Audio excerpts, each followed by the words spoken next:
kan jeg åbne min laptop uden at være online? Og kan der kode den der 6 cifre kode, jeg skal jeg være online? Nej, det behøver du ikke. Nej. Uttam, are you there? Yes.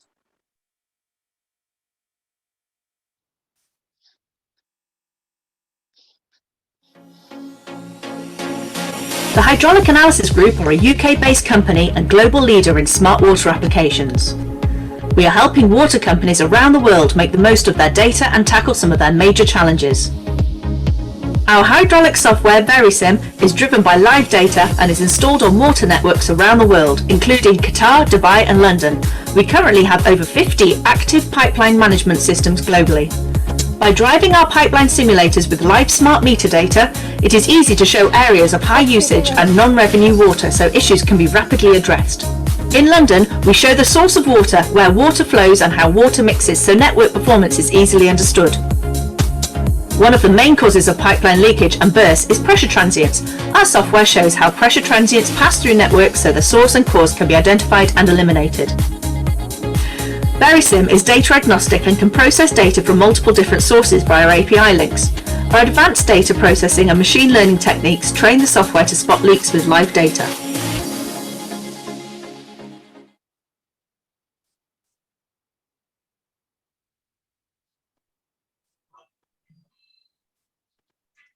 So we may start the conference now. Yes, please. Welcome all participants to this event of the ICC on smart systems and water management. My very good morning to my colleague, Mr. Shrikant Goenka, Mr. Hans-Peter Nielsen, Mr. Sibaji Dasgupta, Mr.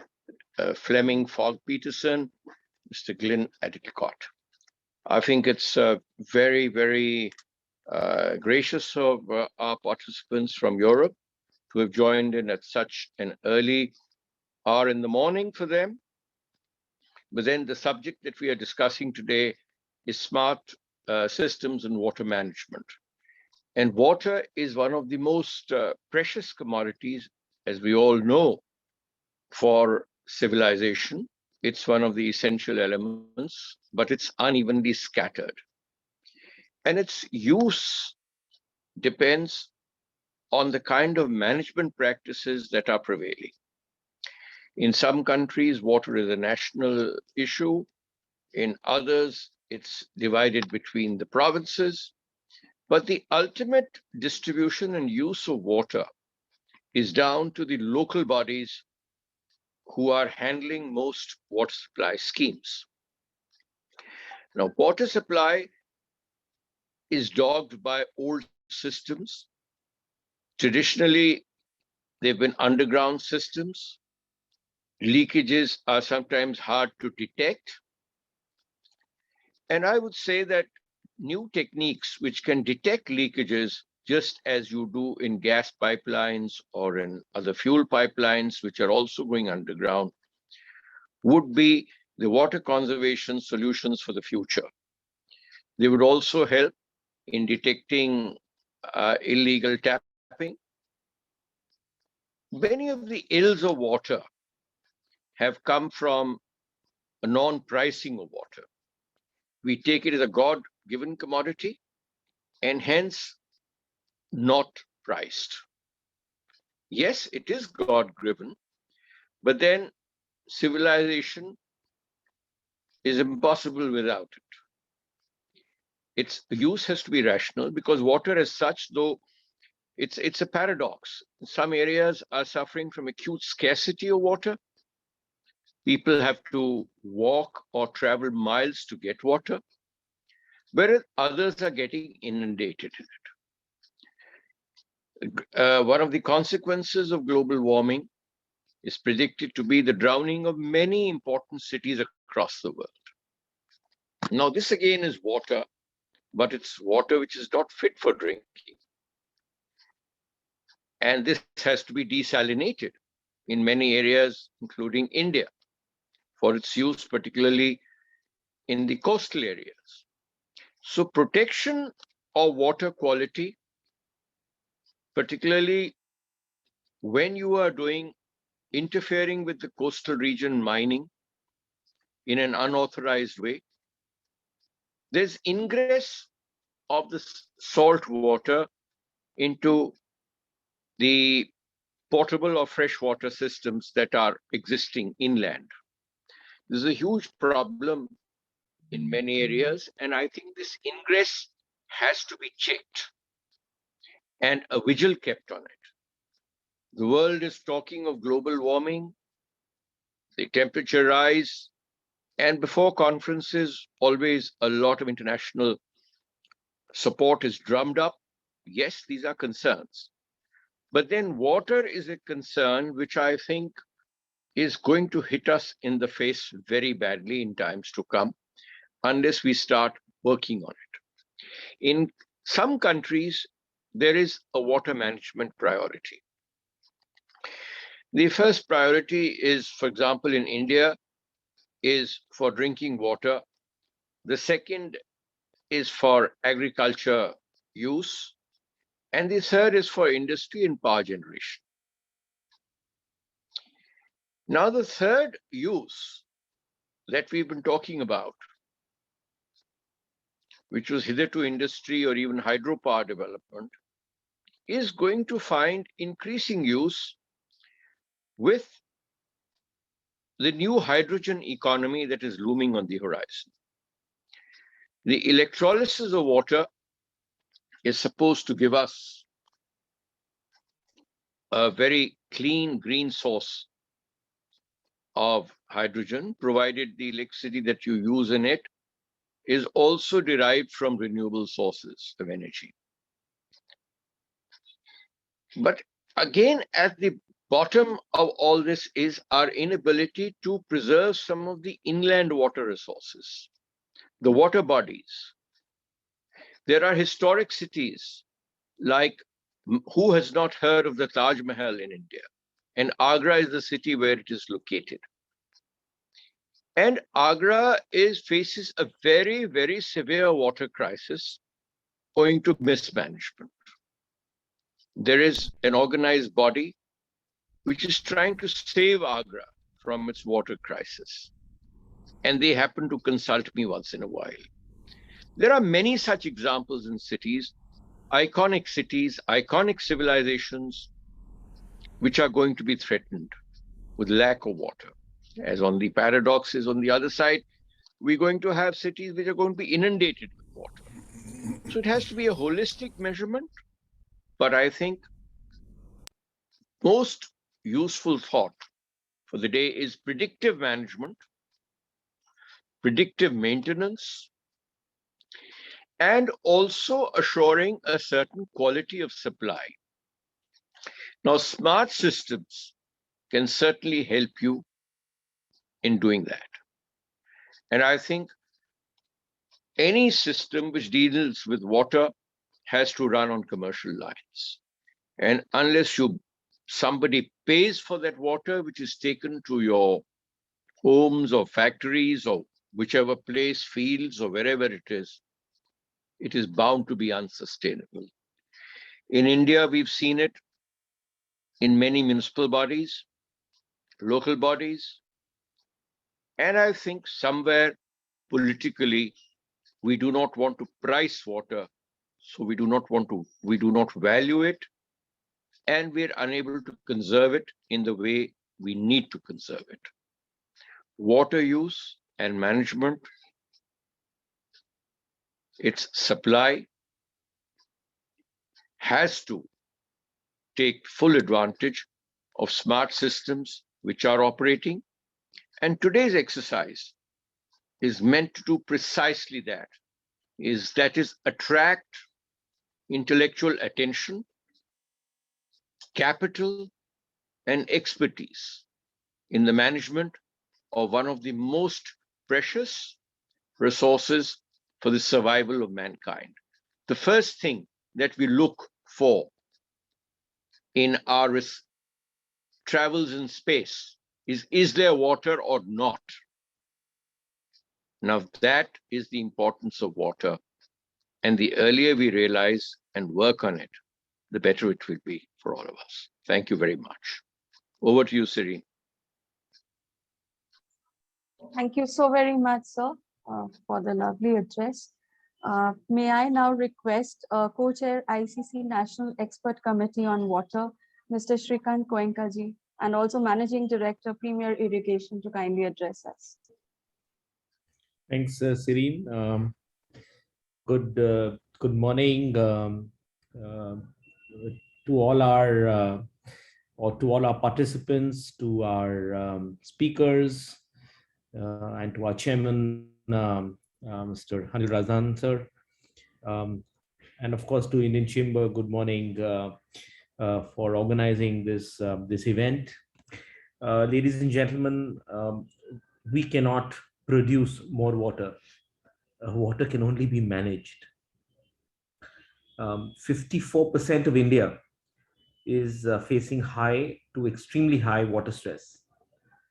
If we look at Niti Aayog's composite water management index, which was published in 2018, 21 cities could face day zero in the coming years. And these include the Bengalurus, Chennai's, Delhi, and Hyderabad's of the world. Of course, day zero, as you know, is the day when the place is likely to have no drinking water of its own. The report also spoke about the fact that 75% of Indian households do not have drinking water on premise. And at that point, about 84% of rural households did not have piped water access. This government, in its intent to resolve this crisis and to address these challenges, launched the Jal Shakti Abhiyan with the Jal Jeevan Mission program.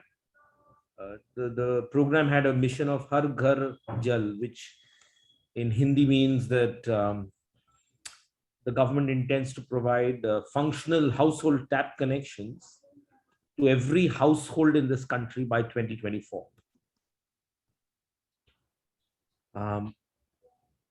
We've already achieved, the government has already achieved, the mission has already achieved about 38% of its target. Although there's a long way to go. This particular year, the budget allocated by the government is about 50,000 crores, almost 5 times more than what it was the previous year. The important thing to understand, given this conference is on the smart systems, how technology is being used by the Jal Jeevan Mission. So every tap connection is linked to the Aadhaar or the social security number or the ID of the head of the household. So the government or the mission is able to promote transparency, accountability, effective fund utilization for a better assured delivery of services. The mission has leveraged technologies in other ways too. In several villages, sensor-based IoT devices have been installed for automatic data capture to measure and monitor the water supply. With all of this, there is this Jal Jeevan Mission dashboard, which provides transparency to anyone who wishes to see the progress of the program or the effectiveness thereof. In fact, the idea is to understand the consumption pattern, and like our chairman just spoke about the aspect or this most sensitive aspect of pricing of water, this actually forms the basis and foundation for India to consider that in the times to come. So basically, on one hand, we have the government, the mission, and this great ambitious program that is being rolled out. On the other hand, there is industry which is supporting such a program, and this is exactly where the Indian Chamber and this committee on water attempts to do, which is to bring together stakeholders and initiate a platform, a conversation. And the industry is working very closely with the government in water monitoring, in detecting real-time leakages, in sharing various solutions where water as a service could be billable. The other aspect that water, and Mr. Razdan touched upon it in his address,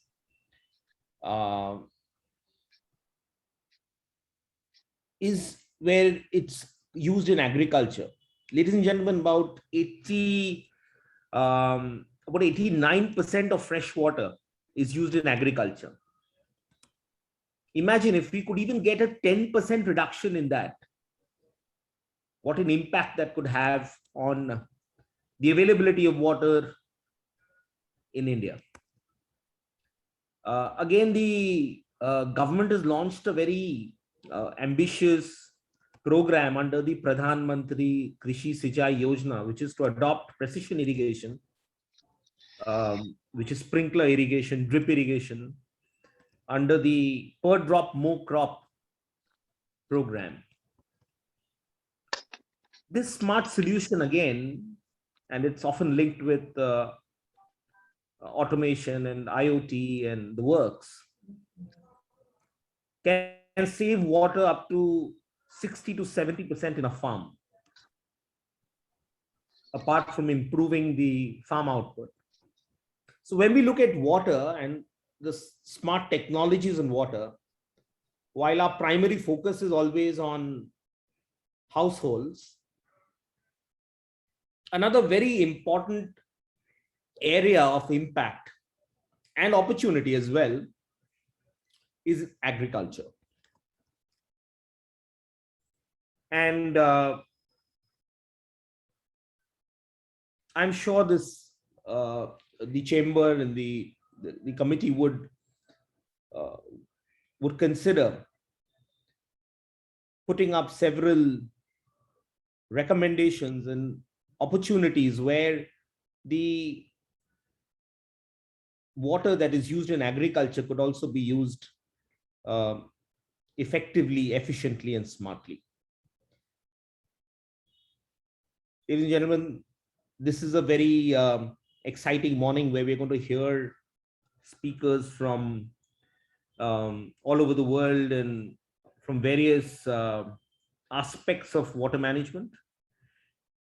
I won't take more of your time and hand back to Serene to proceed with the meeting. Thank you very much once again for this opportunity.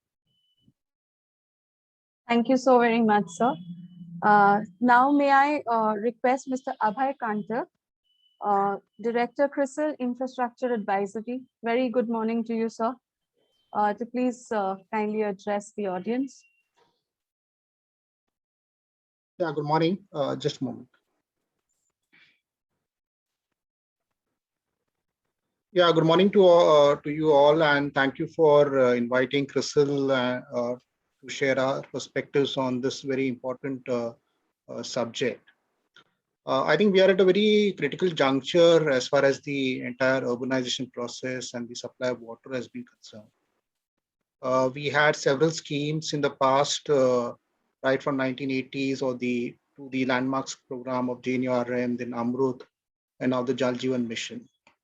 So we have seen a lot of money flowing in the sector to cities to create this infrastructure.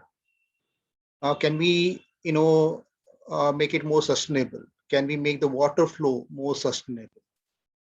We are not creating assets, but we are improving services. Schemes like these programs, these funding initiatives cannot continue always. And we need to be in a state where we are improving services and making it sustainable not from a resource point of view only, but also from a finance perspective. Today in our country, we cannot say that we have a very good drinking water supply system. In generally, that is not there. Some weeks back, we heard that Puri has moved to a 24/7 water supply system, and that was like an oasis in a desert as far as water sector performance in India is concerned.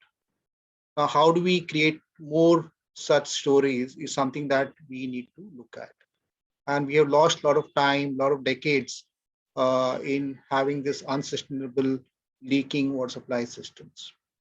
And today we are talking about technology, how technology can allow Indian utilities, Indian cities to leapfrog and catch up with the world. Is something that it's a good topic for and very appropriate for today's discussion. Often we say about the governance challenges that India faces, a poor country, for explaining its non-performance. If we look elsewhere, closer to the country in the east, in Dhaka, where a city which was notorious for non-performance a decade back has completely transformed itself in the last 8 to 10 years and have a very good water supply system. Many cities in the developing countries have showed us the way. Can India replicate that success stories and make sure that Indian cities have sustainable water supply systems? This is something which is very important. Along with technology, along with funds, we also need to make sure that cities have sustainable institutional systems to make these things workable. Grant funding has probably made them less active as far as to improve themselves. But what is happening in a very good way is with the progressive reform funding schemes of the central government, the amount of money that is made available to the city is coming down. It means that they will also have to do their bit to get the funding right, get the financing right, get the tariffs right. We talked about willingness to pay. I think the larger question is on the willingness to charge, whether we have a willingness to charge. Because if you are providing or charging the right tariff, there is an obligation to service or provide services of a good quality as well. So I think the pressure of accountability has to shift and has to shift from the state government to the local governments. Nowhere in the world does the state government or the central government control the local government's affairs or finances or their decisions. I think we have to move to a much more empowered local governments, locally accountable and locally empowered to provide those services. Finally, the local government is a doorstep, the government at the doorstep of the citizens. And if all the 3 tiers of government that can be made most accountable is the local government. I think along with technology solutions, along with funding, we also require institutional reform to make local governments empowered to provide the services in that manner. Empowered also and accountable also, and given the autonomy to provide the services. So unless these 3 things are in place, we may not see the results that we desire. Today, we are going to see how technology can help. That's one pillar of the solution.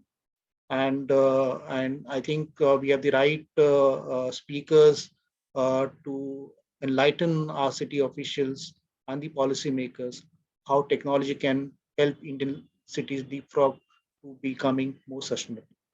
Thank you all, and it's great to be part of the discussion. Thank you so very much, Mr. Kantar. May I now request Mr. Saurav Das Patnaik, Managing Director, Swachh Environment Private Limited, to kindly address us. Yeah, distinguished guests and Honorable Chairman, Sir Razdan, and all the other panelists, I have the pleasure of actually sharing some of the practical illustrations of smart technologies being deployed in different stages of life cycle. and Swatch being one of the utility players in developing water infrastructure in India. I wanted to share some of the case studies quickly. Though I have a longest presentation, I was not prepared for a 10-minute slot, but probably I'll try to do justice to the time and see how fast we can do it. So I'll probably skip a few slides as we move along because there's a lot of technical jargons there. But for the benefit of the audience, anybody who would like to discuss more at any point of time, we are more than happy to discuss more and clarify the points. So I think my presentation is essentially there are two case studies. One of the Delhi Jal Board, the Nangloi Water Services, which is a PPP project, and as Mr. Razdan mentioned in the initial points, the ability to charge and pay, the willingness to charge and pay. So that Delhi Jal Board transformed itself, or transformation process is on right now. And we'll just skip this initial slides. The first slide we can just move on from, because everybody talks about smart, but before the smart happens, we need to put in the infrastructure in place to actually measure and monitor and do the IT enablement of this whole part. So essentially there are four verticals you will look at it in terms of water infrastructure project. One is a digital solution for outcomes, what we talked about initially. Second is ensure departmental alignment across the utilities. Now when we talk about infrastructure, it means whatever is being flowing into the pipes or the production of water is getting monitored, and then we need to demonstrate the value on the investments what we actually make. So that means we need to ensure whatever investments on digital technology we make is essentially to save the NRW, non-revenue water, improve the effective delivery to the end users, and service-based offering. The next slide, please. This I will just slide. I think we are familiar with the smart cities. Some of the small smart cities have been trying to address some of the aspects of technology in an integrated manner.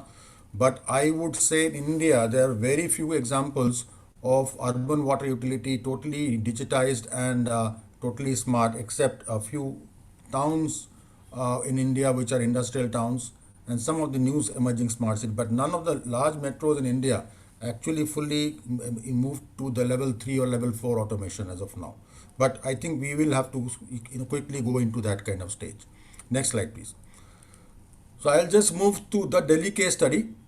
So Delhi case, the next slide. The Delhi is as one of the largest cities for the NCR, and total population is growing and growing. So Delhi is facing enormous trouble. The day zero, what we mentioned, Mr. Goenka mentioned about day zero.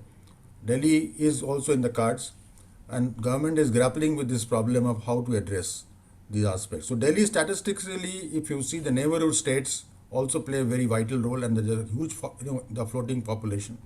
The total Delhi Jal Board network is comprised of 9 to 10 water treatment plants. There are 1 or 2 more coming in stream. Network length of around 15,000 kilometers, and this also covers a lot of large underground, the tube wells and UGRs. And if you go along the next slide, you will see, we will skip a few slides and we'll talk about the functions of DJB in terms of managing the entire water network and providing water and sewerage services. The next slide, please. Yeah, you can move these slides. You can move that. You can move ahead. You can move ahead with this also. You can move ahead also with this. So this is a PPP model. Yeah. So this is the case study, the Nangloi Water Services. Essentially, the PPP operator exists because to ensure that the supply deliveries are aligned with the effective KPIs. It also ensures there is a substantial investment by the private sector operator, and the concession lasts for around 15 years as far as we are concerned. Next slide, please. I'll skip a few things. This is one of the largest concessions of 24/7 water supply in India, and it covers 6 assembly constituencies starting after Dwarka and goes up to Tikri, covering Nangloi, Najafgarh, Munka, the Piragadi, the Punjabi Bagh, and some of the posh areas, some of the not so posh areas. Next slide, please. So the 24/7 water supply mentioned in Puri is an example, but in India, 24/7 water supply is actually a myth. Very few towns and cities have attained 24/7 supply in totality. There may be some parts in the city which are getting 24/7, but in totality, if you see the metros, none of the metros are getting 24/7 supply. Next slide, please. So what we would like to do is that when we took up this entire project, there was a huge challenge in terms of demarcating the entire zone into the district metering areas, what they call it, to actually monitor and manage the network. The network health in terms of its current assessment, and then to how to improve, because most of the pipelines are underground. So we'll have to do some kind of IT enablement. So entire mapping of the network was done, which is late since last 60 years. And then after that, we entirely digitized the map and also draw up the proposed future growth areas in the Delhi area, which will require good amount of water supplies. And then in this entire area is developed into 35 district metering areas and zones. There are 4 zones essentially, and these are further divided into DMAs. Next slide, please. The water treatment plant supplies essentially 42 mgd of water supply, and this covers, as I said, large number of areas, mostly semi-urban and peri-urban areas, and some of them, of course, are very affluent areas like the Punjabi Bagh. Next slide, please. What we achieved is roadmap towards this entire exercise covers a whole lot of journey since last 5 to 6 years of tremendous effort, both by the Delhi Jal Board as well as our teams, which is collaborative of an example of a PPP projects. Whole lot of old assets have to be replaced, new assets with the provisions for the smart technologies to be made. One of them is important is the house service connections, which is AMR compatible, where we can read the meters through the pump top, and that will be uploaded onto the data server. And finally, the management of the non-revenue water, because what gets saved gets generated as a revenue to the entire utility. Next slide, please.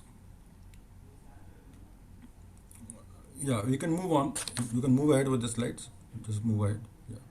Yeah. So now this is we also in the DMA measurement, the district meter measurement, it needs complete network of electromagnetic flow meters, which are GSM enabled.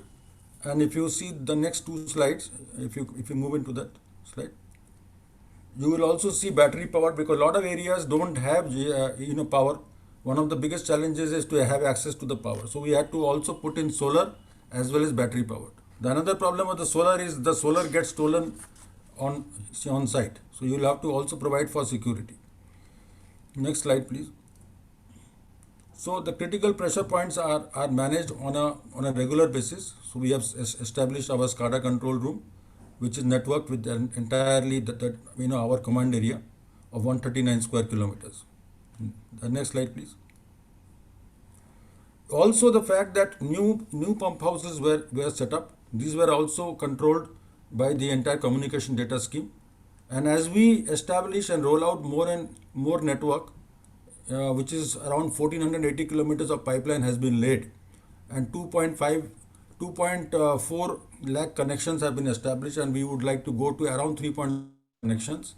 So as we roll out, this entire rollout will be on IT platform, which is getting supported on the GSM framework.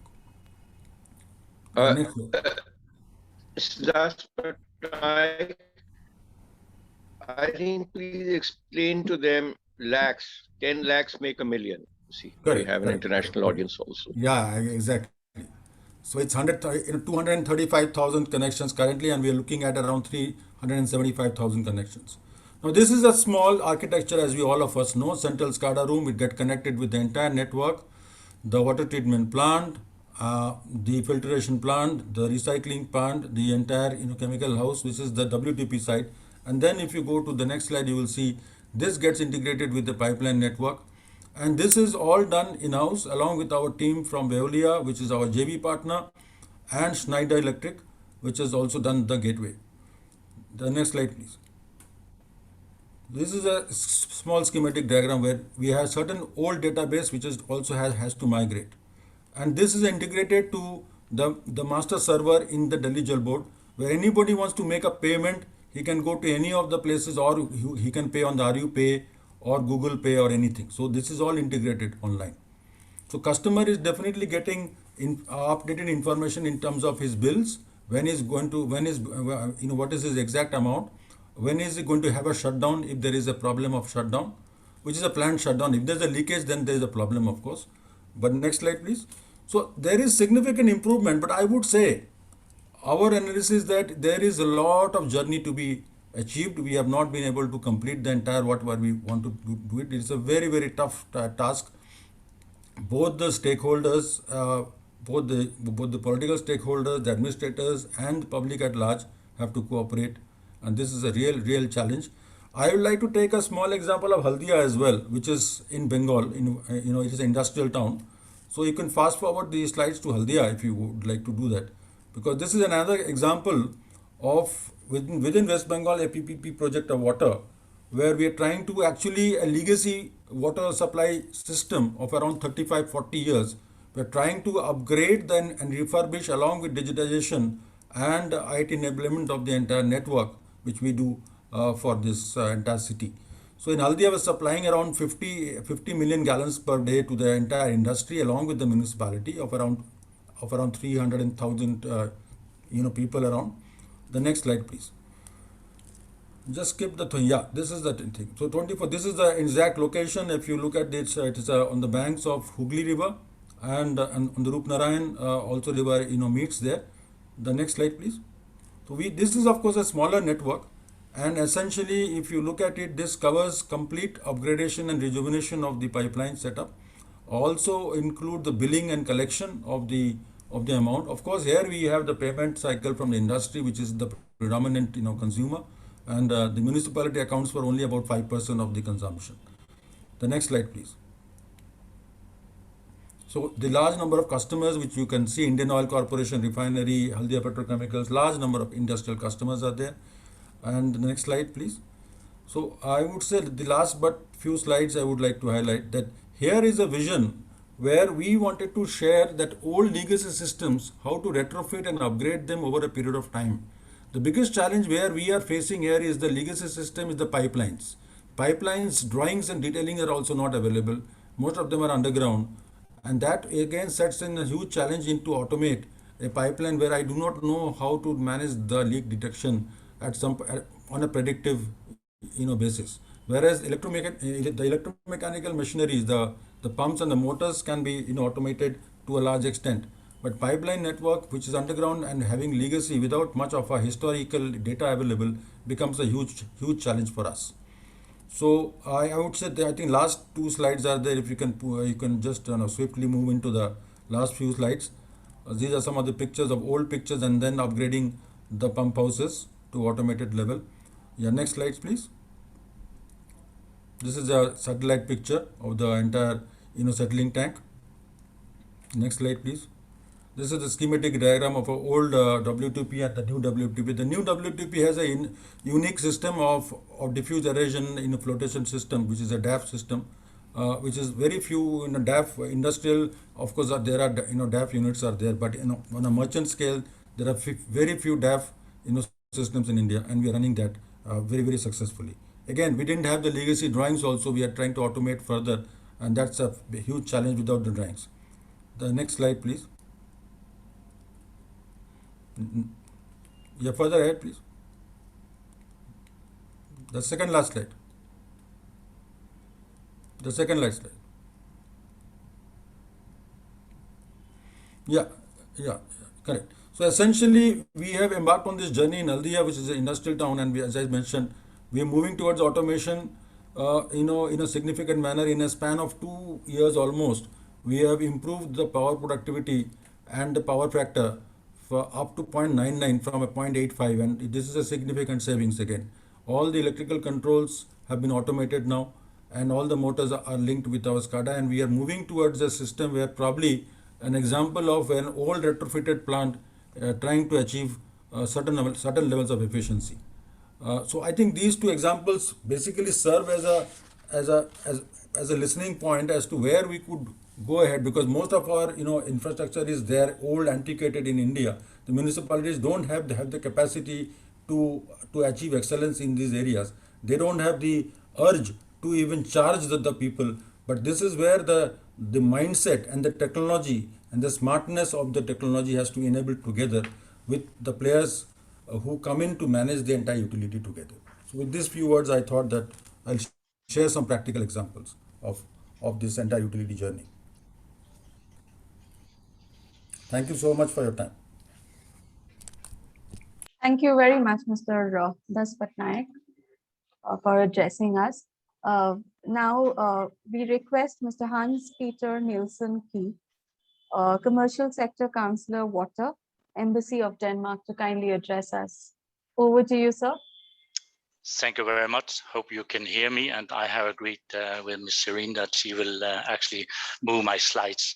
So thank you very much, Mr. Chairman, for the introduction, and dear guests and panelists. It's a pleasure to give you some insight on some of the learnings that I have been across working out of Denmark for the last couple of years, and that is actually very much related to the discussions here, using new technologies and what can be done for the future. So please, next slide. So this very much shows what we are up against in India. On the left, 18% of the population globally are actually in India, but only 4% of the water resources are here, and an estimated 50% non-revenue water or water loss. It's absolutely huge, and predictions goes like, if we don't do anything, this can actually impact the GDP dramatically. So it's not only loss of water. We only have the amount of water. We can't produce more water. So a huge loss, a huge non-revenue water that requires energy. Etc., etc., and it affects people's health. It affects the daily life of all of us. Next slide, please. So this is actually the situation in Denmark, where Denmark has been able to reduce the water consumption by something in the range of 40%. Over the last decades. The water loss, the non-revenue water, it is in general less than 8% in average, and the average consumption is in the range of 104 liters per person per day. Actually, in my house, I just took the temperature on my house. I'm at half of this. And this is a normally family, and by 2030, there's a goal in Denmark that the water sector will be energy and climate neutral, and it's already going in the right direction. And we will have introduction a little bit later from Aarhus Water, and they are one of the front runners. So next, please.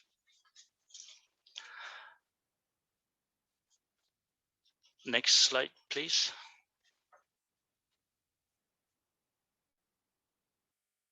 I don't know if I'm connected.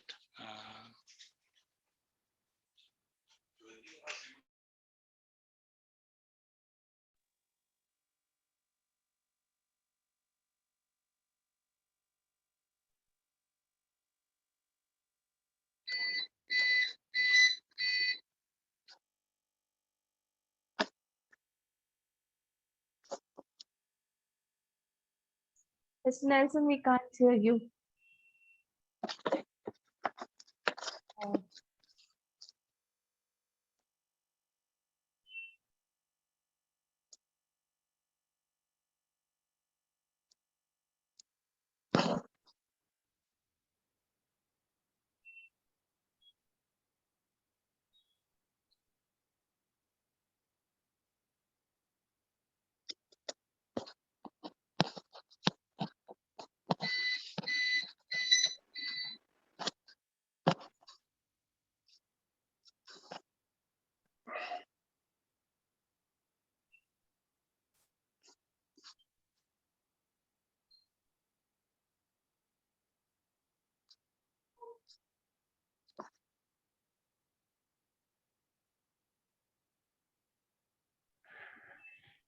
We've Hans lost is the having, voice. yes, Hans is having problems connecting. This is Anita, but he is trying to rejoin. Sorry for the inconvenience. No, there's been a little power interruption, I think, in the NCR, because I also experienced it just now. Okay, yeah, he is joining soon.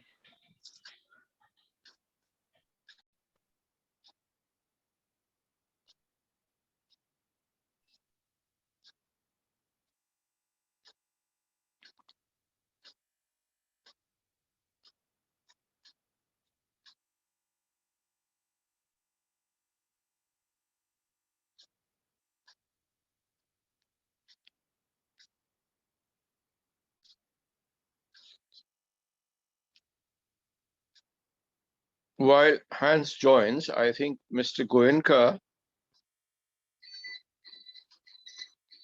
if you're with us. Okay. Now I'm trying to connect from a different device. I don't know if that will work. Yeah, you're working. You're working, Hans. Okay. So I need to. So okay. Sorry for this interruption. So what I'm just showing here, that is a project that was made in Maharashtra, where a complete town were equipped with smart water meters, and a system to read the meters automatic. What you see on the right, the motorcycle, that is actually the meter readers. They don't go and read the meters, but they drive around and they collect the data. Next, please.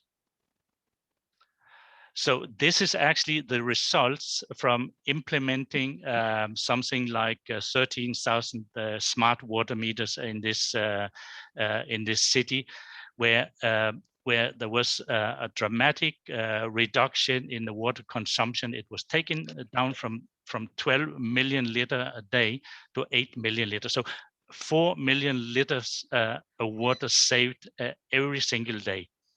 And the supply was 24/7. So a 33% reduction in the consumption. And I mean, if we just make a quick calculation on the cost of producing water, there's a lot of money involved here, and it can actually. I did not make a return on investment. How quick the investment came back, but certainly it's a very good case. And for the consumers, the billing time was reduced from approximately 2 months to 5 days. So this is, I mean, this is just a case that has been implemented in India that shows what effect the implementation of smart technology here, smart water meters and AMR can do. Next, please. And then last, I would like to touch on I call it use your smart meter smarter, and that is actually to address some of the issues that was mentioned earlier on leak detection. Imagine if you could see on a map where your leaks are and how big they are. That is actually possible by some new technology coming up, where you, in very simple term, you use the smart water meter to listen to the network. So you don't have to implement new sensors or something like that. You use the sensors that are already in the smart water meters. So by applying some software solutions, you will actually be able to get a map of where are your leaks, how severe are they, and you can start digging in at the right spot instead of doing too much guessing. And that is by using the network that is already there. The smart meters need to be there, of course. But this is a new technology coming up. It's implemented in Denmark, it's implemented in Europe, it's implemented in the US. And I think this also shows how the use of data and analytics, what benefit and what value that actually can create. So next, please, and that will actually be my final. So I just want to highlight here that in Denmark we have a number of companies that are involved in the water sector with their separate expertise, and some of them are actually already active in India, and I would like to bridge some of the audience to some of these companies if that could have our interest. So I think that was my quick run over. Thank you very much for this opportunity. Thank you, Hans. I may just, maybe you could, if you could get your statistics together.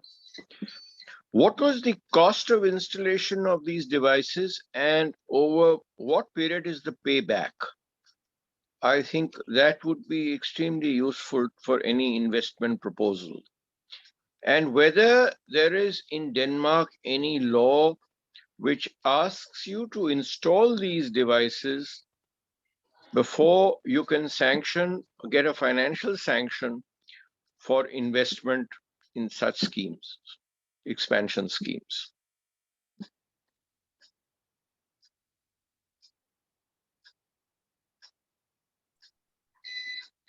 Was I audible?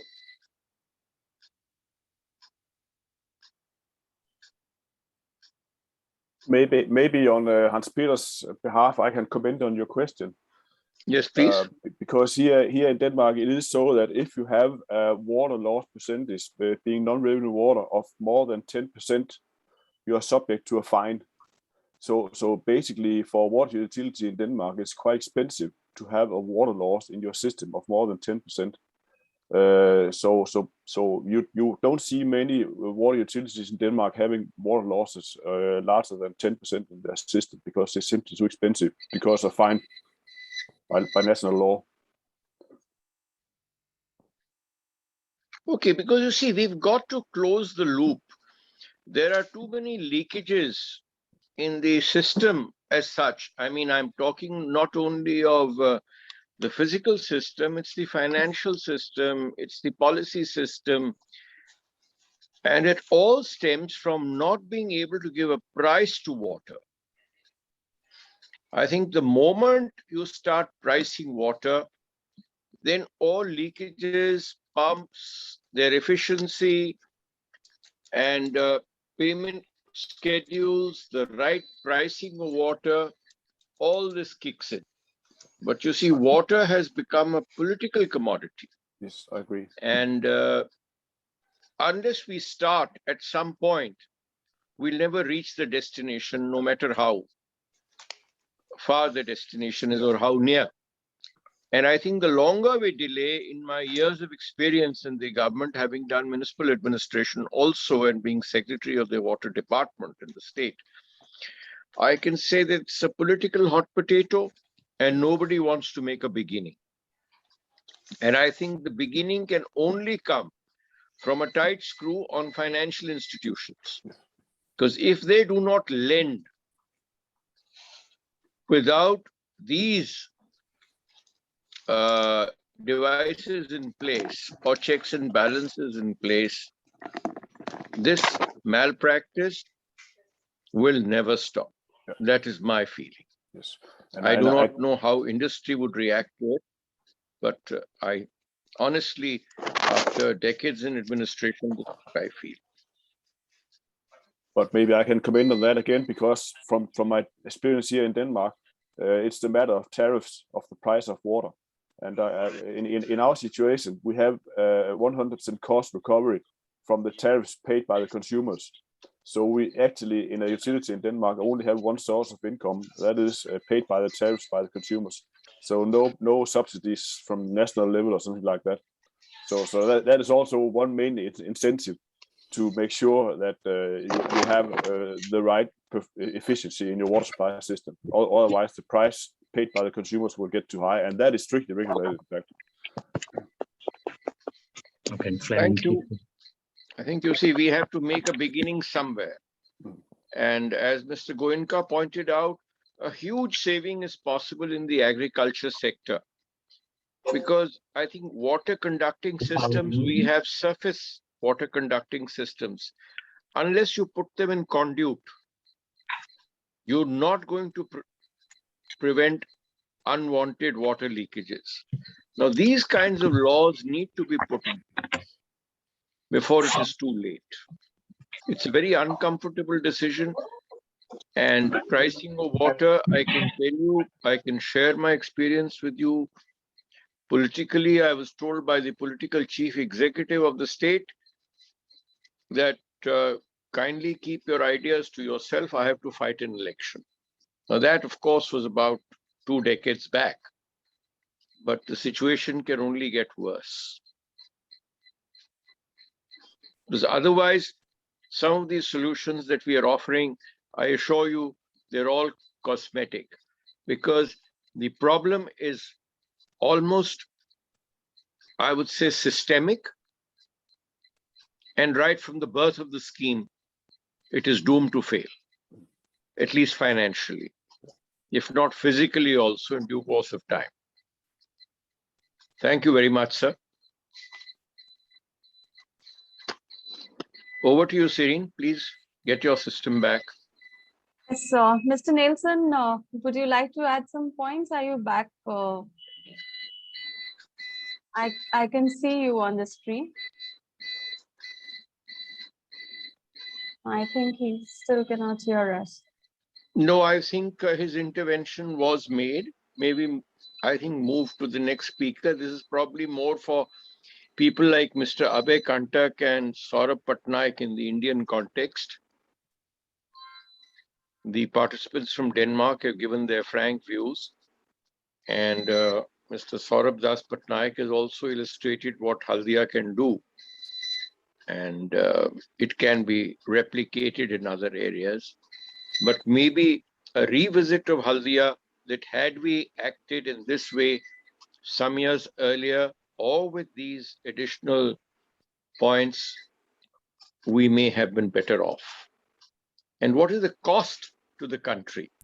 That we have to bring out. Yes, everybody needs water. Nobody says that you deny anybody the use of water.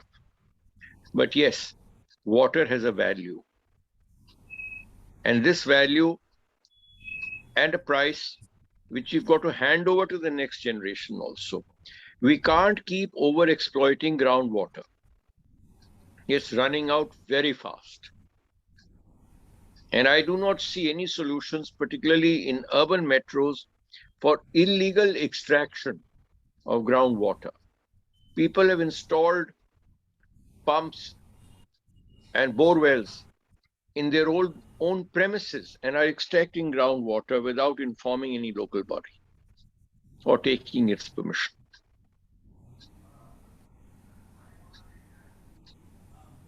Thank you, Serene. Please, Yes. let's move to the next speaker.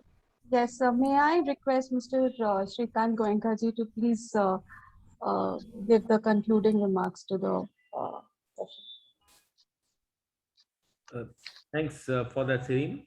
It's just been a very enlightening and in many ways inspiring hour that we just passed, hearing, of course, the context and the perspective and the deep experience with which our chairman opened the meeting.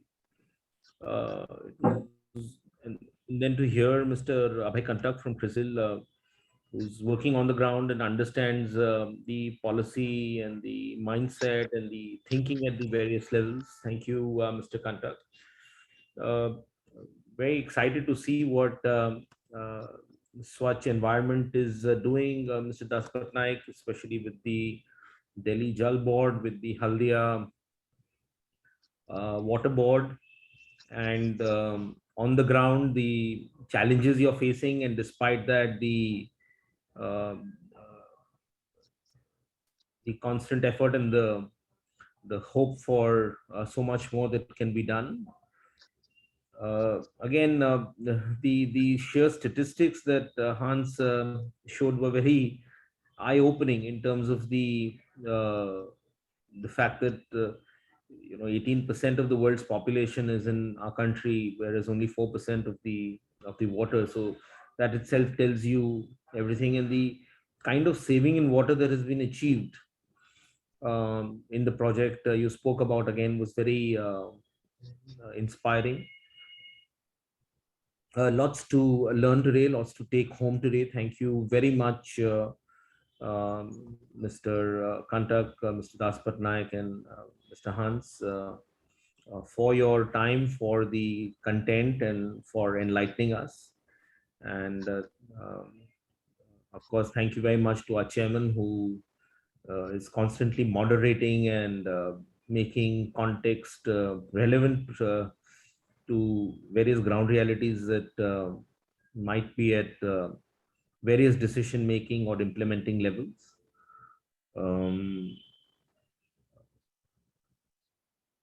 And of course, thanks Irene for organizing this event. I believe we have reached the conclusion of the first plenary session. Thank you all. Thank you so very much, sir. I can see Mr. Kamal Verma would like to mention something. He's raised his hand on the screen. Mr. Verma. He is CEO, Triveni Engineering and Industries. Right. So thank you very much. I think one of the important point I would like to ask, especially in the case of Denmark, what is the NRW currently have at the country level in Denmark?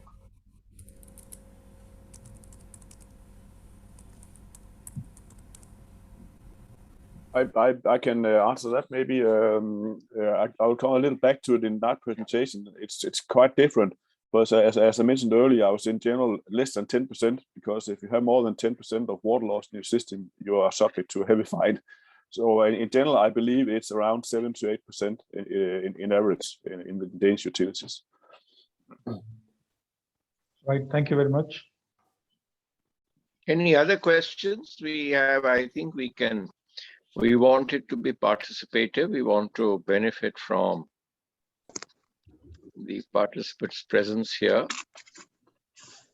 See, I have an observation here. I mean, what the Honorable Chairman mentioned and Mr. Goenka as also mentioned, the problem what utilities in the private sector will have to face is the political headwinds to seek the right price and manage and get the payments right. Second problem what we are facing in utility sector is the enormous amount of sluggishness in government decisions, especially for concessions, which is running into 15 to 20 years. Like the COVID happened last year.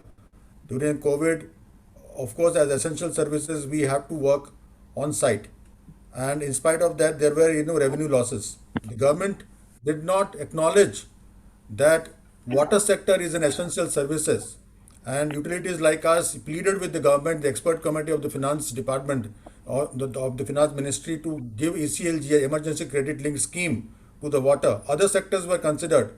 Unfortunately, water was not considered.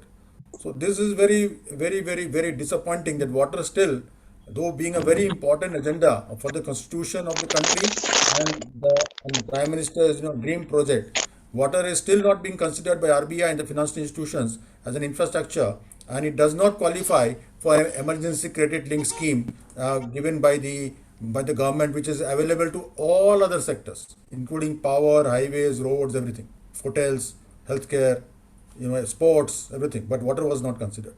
So it's very unfortunate. So I think ICC and your under your August guidance can take up this matter, sir. I think the point is very well taken. That is the whole idea. You see, the talks are to initiate some dialogue and do some brain picking. The point is well taken, but my honest advice to you people who are very active on the field is that we need to bring out some studies and some such predictions, forecasting, put them in public space, and I think media would be happy to highlight it.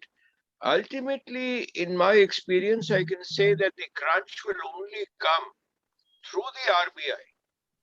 That after all, this is all public money that is being invested. God may be giving you the water, but to carry that water to the end use is all a man-made scheme by and large today. And I would say that it is better that we highlight the financial disaster that is awaiting us, besides the, I should say, the existentialist disaster. Now, existentialist disaster is that, as I said, that unplanned and I would use the word reckless urbanization, gobbling up water bodies.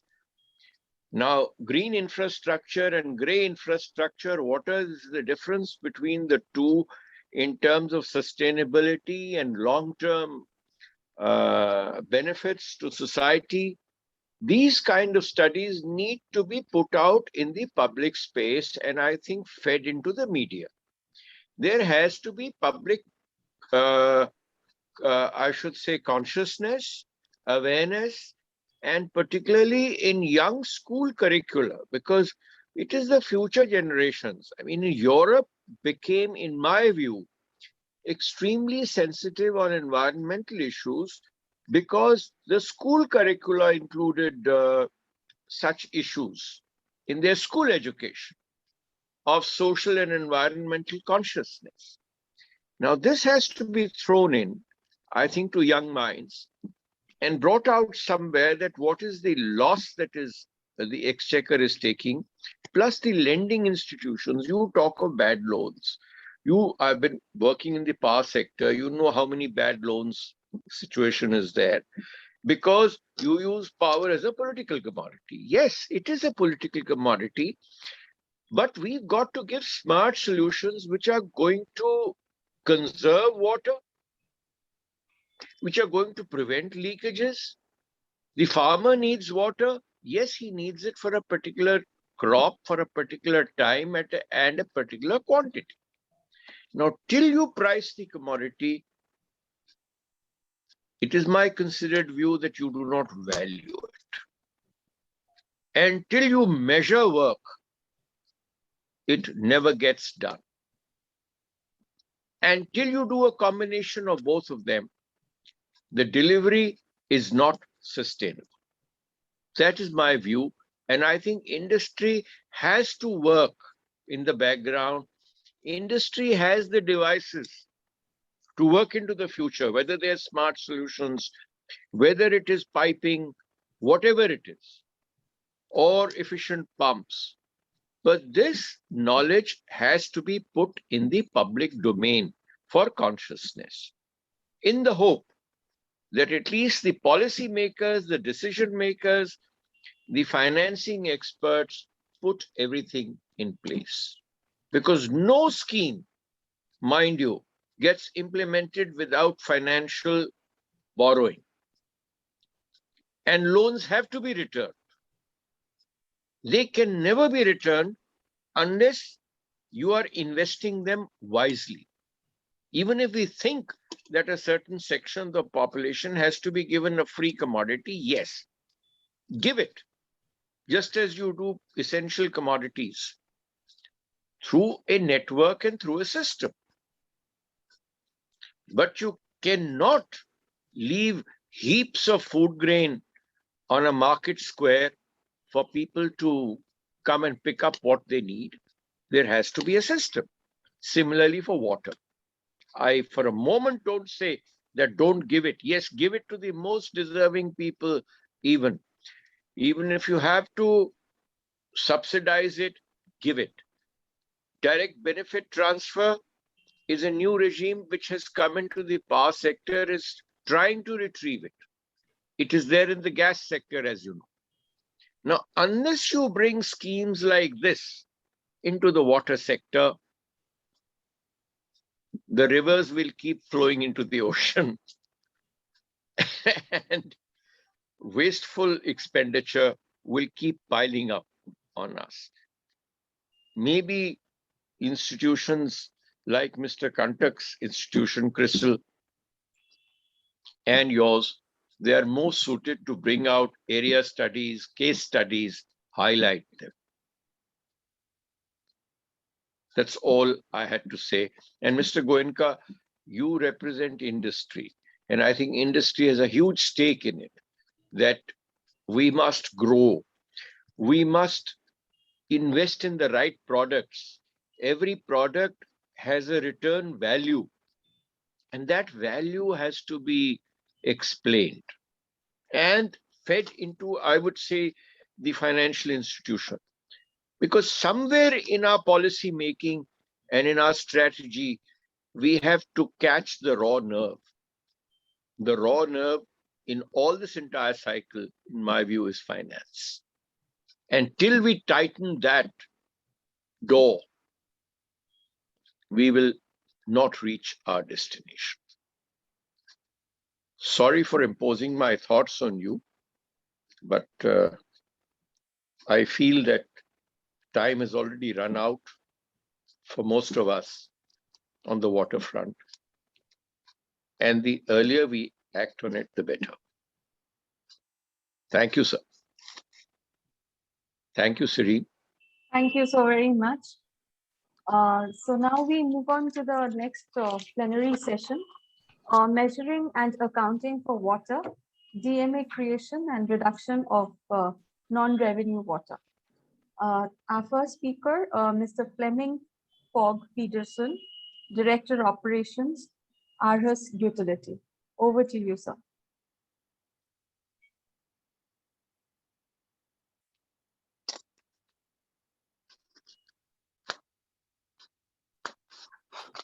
Thank you very much. I hope you can see my screen now. Yes, yes. My presentation is regarding what you can actually do in a utility and what we do in our utility in terms of reducing non-revenue water, and especially with a focus on district metering areas.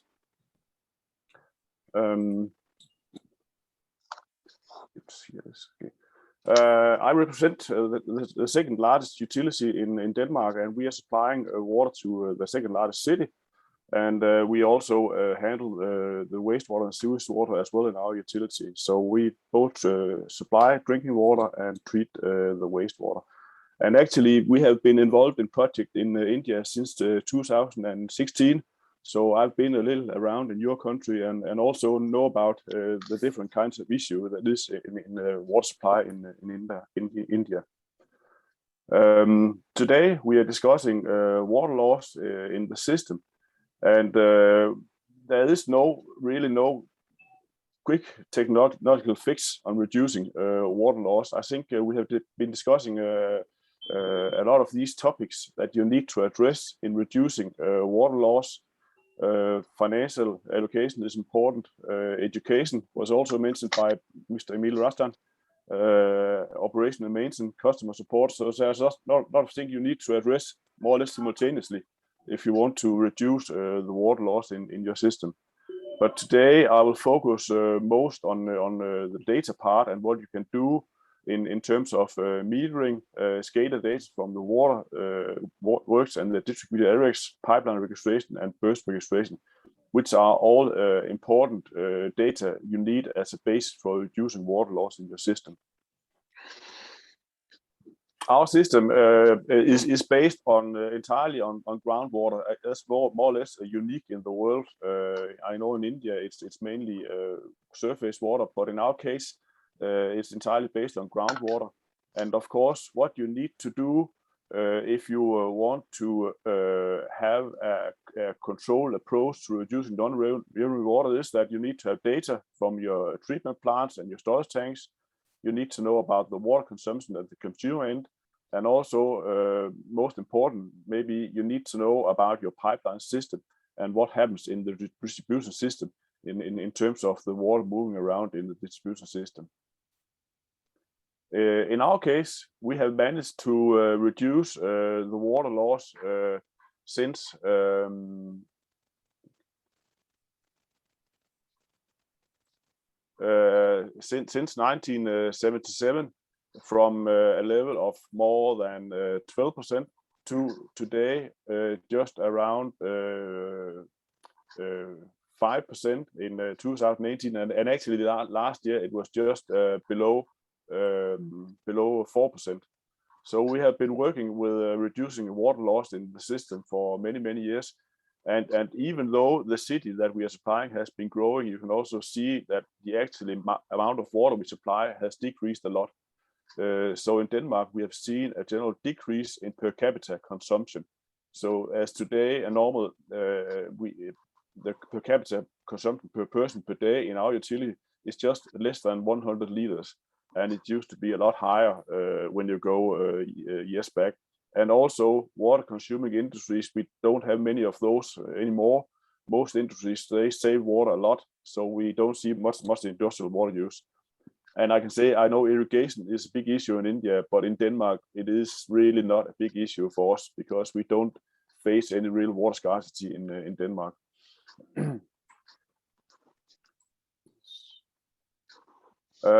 Coming to district metering areas, we have been working with that for many years, and actually we are not quite finished yet in reconstructing our system with DMAs.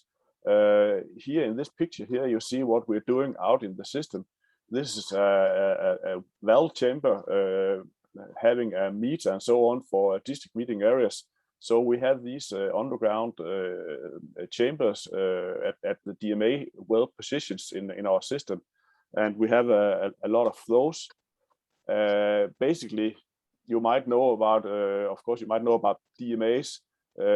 What is important here is that you have a controlled water inflow to a limited zone in your water supply system.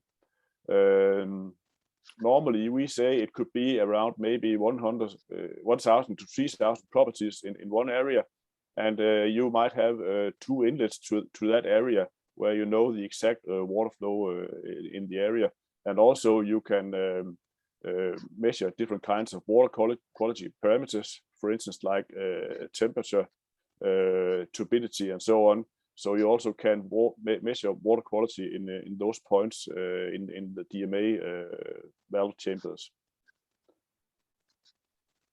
In our case, normally one DMA has around 16,000, up to 16,000 inhabitants, and that is in our case 1,000 to 3,000 connection. We normally try to have 2 water inlets to secure that we have water at all times in the DMA. And then in the DMA, there's of course a number of valves in the system, and we can open and we can close these valves to divide the DMA further into smaller sections to identify leaks very precisely in the section. Each DMA measuring point in those chambers, they have a flow meter, they measure pressure, they measure temperature, and they have a non-return valve. So we also make sure that the water flow is only in one direction in that point. There's a possibility to take a water sample. There's also a possibility to have a pressure reduction valve. We have quite some terrain in our city, so in some sections we need to reduce the water pressure. And there's also a bypass in the chamber in case you want to maintain it. And here on the right side, you see another version that we have developed, because in older parts of the city, it is often difficult to establish these underground valve chambers. So we have developed a surface-mounted version that is also a DMA valve chamber. So actually, you can access it on the surface in this enclosure here, and it's easier in terms of work environment and so on, and service to access it. So we have these kind of 2 versions of the DMA section chambers. We use the DMAs to measure the water inlet online and calculate the total water consumption in the area. We have not many online meters, in fact, in our utility, because the water loss is quite low, but we have consumers with high consumption. They are measured online. We are moving towards smart meters in these years, and probably within 3 to 5 years, we will install online smart meters at all consumers too. We also are looking intensively at the nighttime consumption, because that is actually what tells us if something unusual is going on in a section. In our case, we have a 24/7 water supply, and I know in many cities in India that is not the situation. But we have the water pressure on all the time, and we can measure the nighttime consumption at between 2 to 4 a.m. and that should go to a certain low level every night. Otherwise, we have something unusual going on in the area. The design for the DMAs is that we should be able to find leaks down to 0.3 to 1 cubic meters per hour. So that is also something that decides the size of each DMA. And also we measure pressure, so pressure drops also could be an indicator of leaks in the area. Here's just an example of what we did in this upper picture here. You shows the situation before we had the DMA, and in this area here, there were 83,000 people living, and we had 346 kilometers of pipeline, 1 treatment plant, 1 water tower, 6 pumping stations, and 6 areas where we did pressure reduction. By now, in this area, we have 34 DMAs, and we have 55 distribution wells. That is these chambers with flow meters, pressure monitoring, and so on in it. And we have between 50 to 2,000 service connections in each of these sections here. And we have installed automatic monitoring. So we have a system in place that actually monitors the nighttime consumption. So it looks at the curves from each of these DMAs. And if something unusual is going on in terms of basically the nighttime consumption, or something unusual consumption is in the area, we have a red marking in this screen here. And we know that we need to go and look if there is some leaks or something like that going on. Could also be a large consumer spending water at unusual times at nighttime, for instance. But often it reflects there's a leak in the area. And here you can see, for instance, from one of these wells here, we have a contractor doing work in the area. The contractor hit a pipe in the area, and suddenly we have a quite larger consumption in that area. And also in case of these nighttime consumption, just an example of how we use it. Here we see the curve is going down to a certain low level at every time, and suddenly it increases. And we know at that time we had a new leak in the area, and we went out there and did leakage detection and find and repaired that leak in the area. So the DMA, the advantage is that you have the traceability of the water. You actually know that the water coming in that section, and you might know the water quality of it, for instance. You have a good transport and service system, and you also have the backflow prevention, which is also something that is important for us in terms of controlling the water quality if we have pollution of the water and the water supply system. The DMA monitoring wells, they can measure the performance of the DMA. We know about the water balance, and we know about the pressure. And in case we have incidents where we have leaks in the system, we have a small trailer where we go out and close valves and can do very detailed leakage detection in small areas. And actually, we can normally find a leak in the system in less than 24 hours. Thank you for your attention.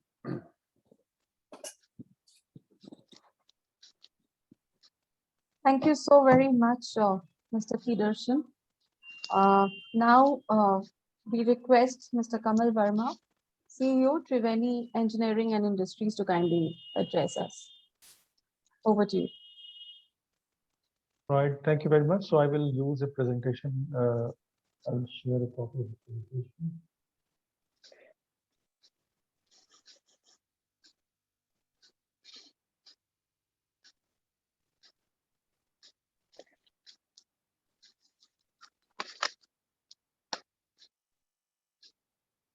I hope my presentation is visible.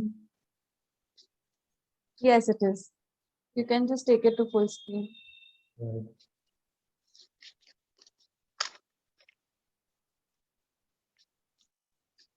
So thank you very much for this opportunity. And I'm Kamal Verma. I'm CEO for Water Business and Triveni Engineering. And this is going to be the content of the presentation. So I'm going to talk about the India's water crisis, GMAs, NRW, and what is our experience in that.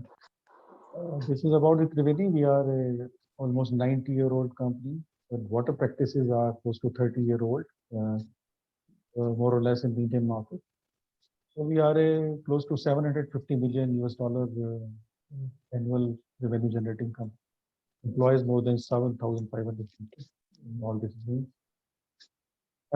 So this is important to understand what is the water situation in India. So water availability per capita is consistently declining for the last almost 74 years.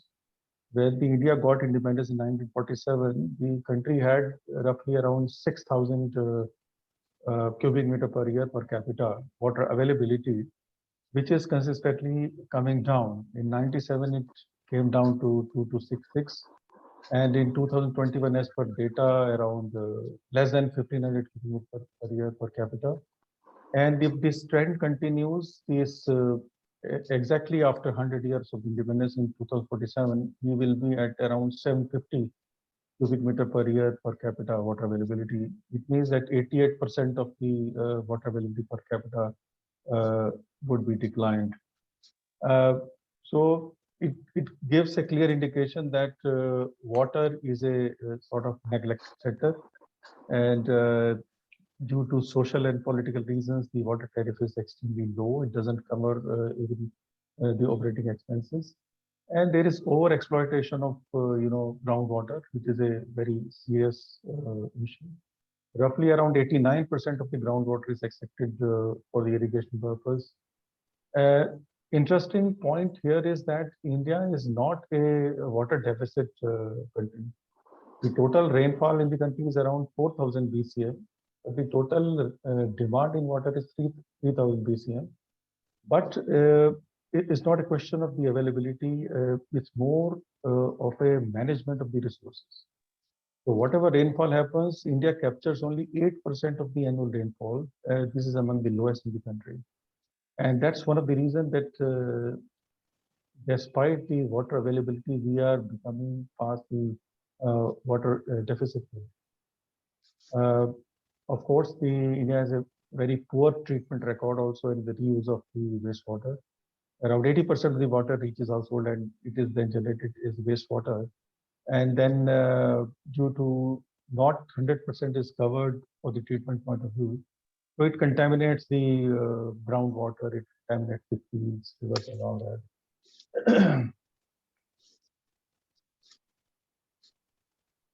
that. This is about the DMA. I think some discussion has already happened. So basically, the diagram we can understand that DMA is hydraulically isolated and completely metered section of the complete water network. So I think in India and majority of the other countries, leakage is one of the issues, and DMA could be used to check and trace the leakages. And it is reported that majority of the countries, majority of the NRW is due to the leakages. So DMA could be, one example which could be a very promising and qualitatively and quantitatively and to reduce the NRW. So generally, various countries have various parameters that how much connections and how much household should be there with DMA. So probably some would say 2,500, 3,000 or even more. Probably in Indian conditions could be more due to the population. So DMA could be a potential solution to plug and check the leakages and increase and reduce the NRW and increase the revenue of the. So how the DMAs are formed, as I mentioned, that it's basically control of the due to isolation walls, control of the pressure, and there could be the some of the terrain which is not flat. So there could be some elevation in the same DMA areas. So one has to see topographic point of view. what kind of technical solution could be there. So it can prove to be a fairly good idea to implement the DMAs in those areas also. So ideally, water availability should be 24/7, but due to lack of water in India, most of the cities, they have the intermittent supply.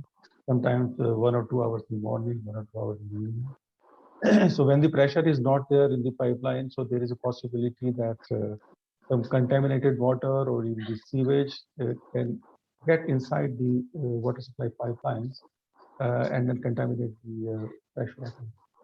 So these are some of the areas where I think, of course, in Indian context, TMA is relatively new, but there is a lot of potential in this particular business going forward. Of course, I thought let me put some things on the pros and cons of the TMAs, and so tracing down the NRW, which is very, very important. I think one of the previous speaker also touched upon that. And of course, it will improve the quality. So we'll have effectively longer lasting pipelines, lower energy consumption, pure pipe burst. The cons, only thing is the cost, but our experience suggests in, by the research studies that the benefits of this TMA is far higher than the initial cost of long run. So certainly this will pay back over the period of time.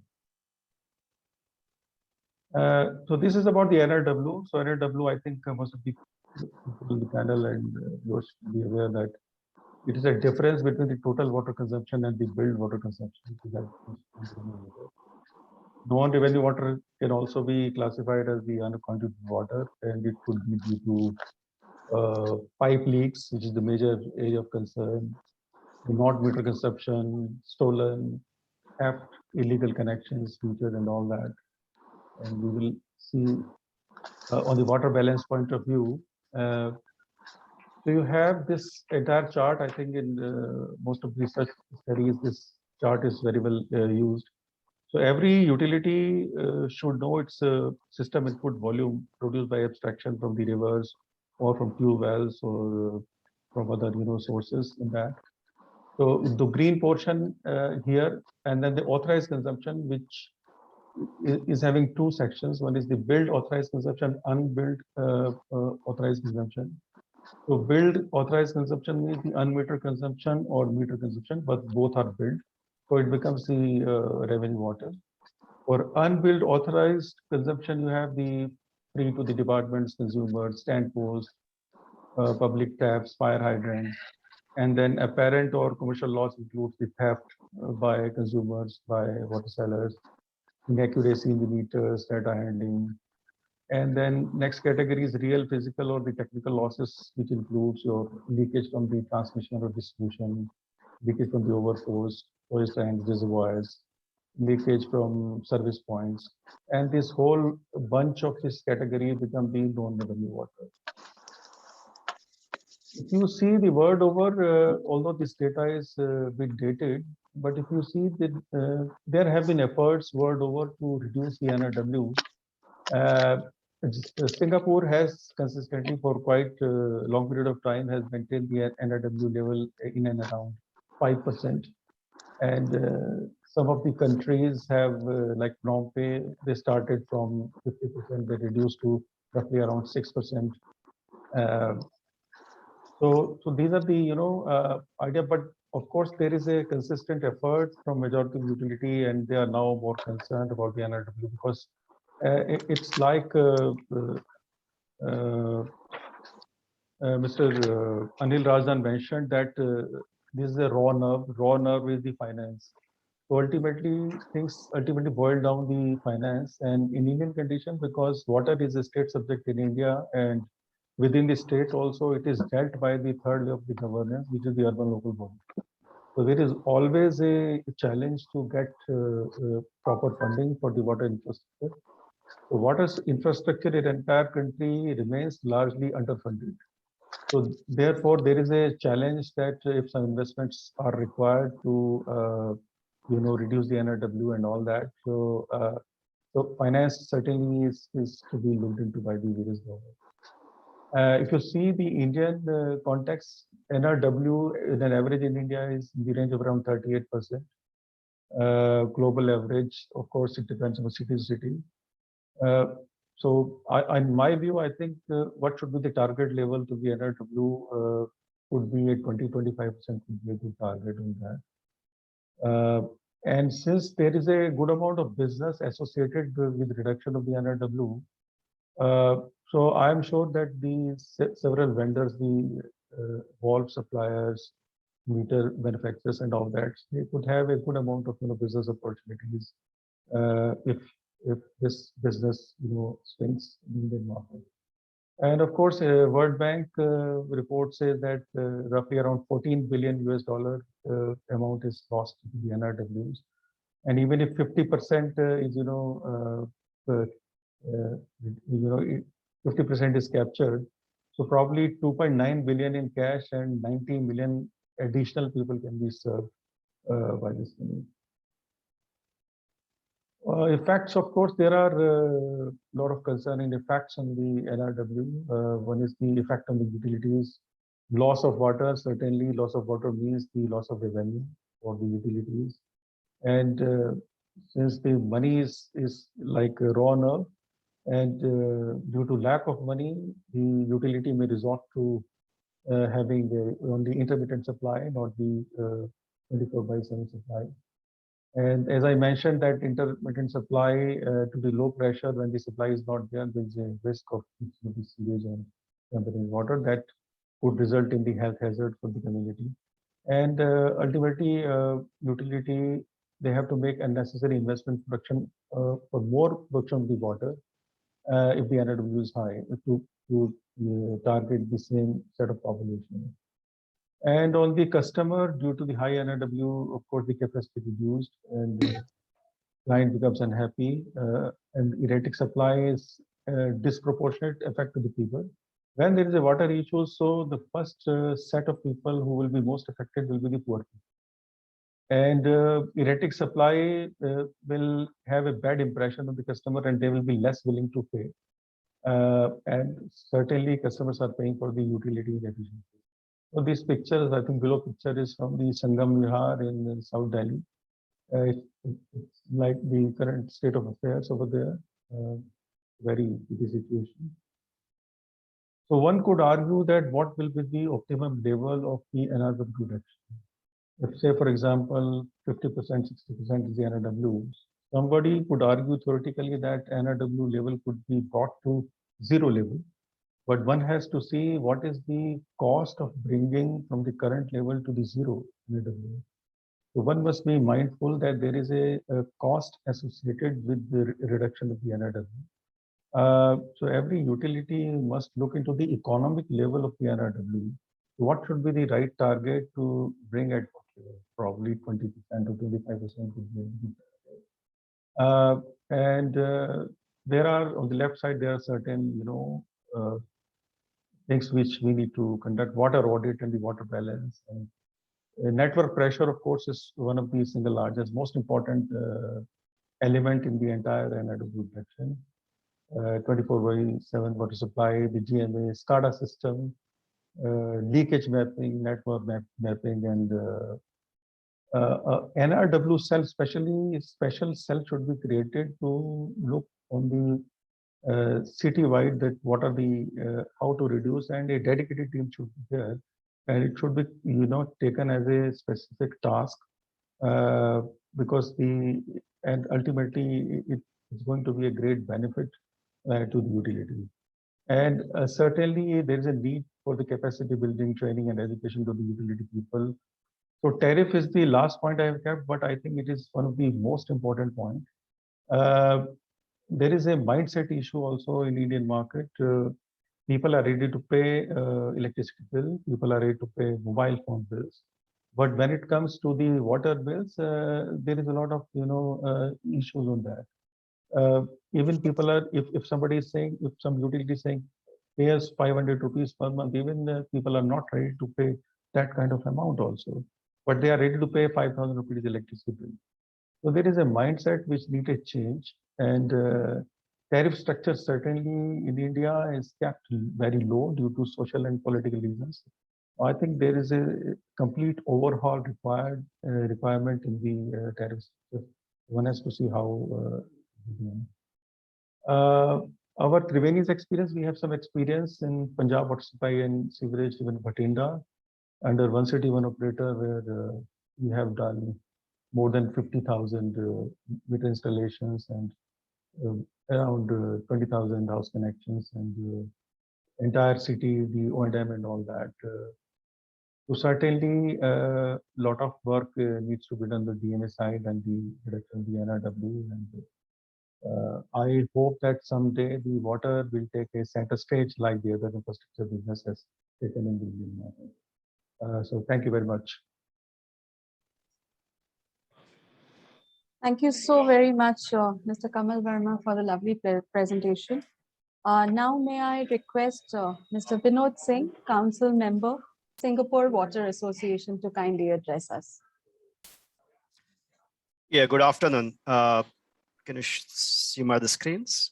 Yes. Can you just take it to full screen, please? Yeah, thank you. Is it full screen, right? All right.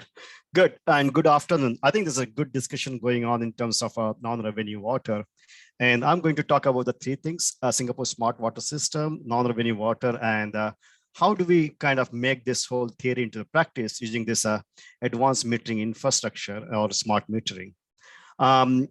Singapore has already prepared a roadmap for the smart water system, and it encompasses all the component of the water cycles, right from the collections, right from the intake, treatment plant, collections, and the new water desalination, everything, and which is important for the any utilities to kind of work holistically, deploying this whole digital technology into the whole water system. And many utilities are doing it, but I think that with the COVID, this has accelerated the adoption of this whole digital technology into the the whole utility operations and management. And one of the part of why we are using the technology to leverage the making the water sustainable for the cities, because every cities all around Asia, including Singapore, is that we want to increase our water resources.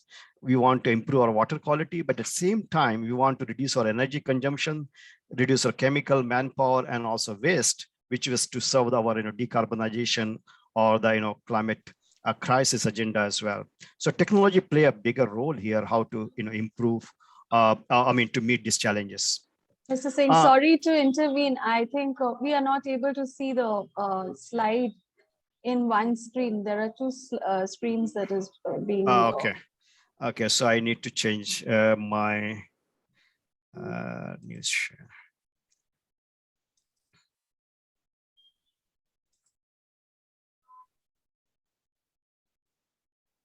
Can you see the slides now? No, we can see your chat. Yes.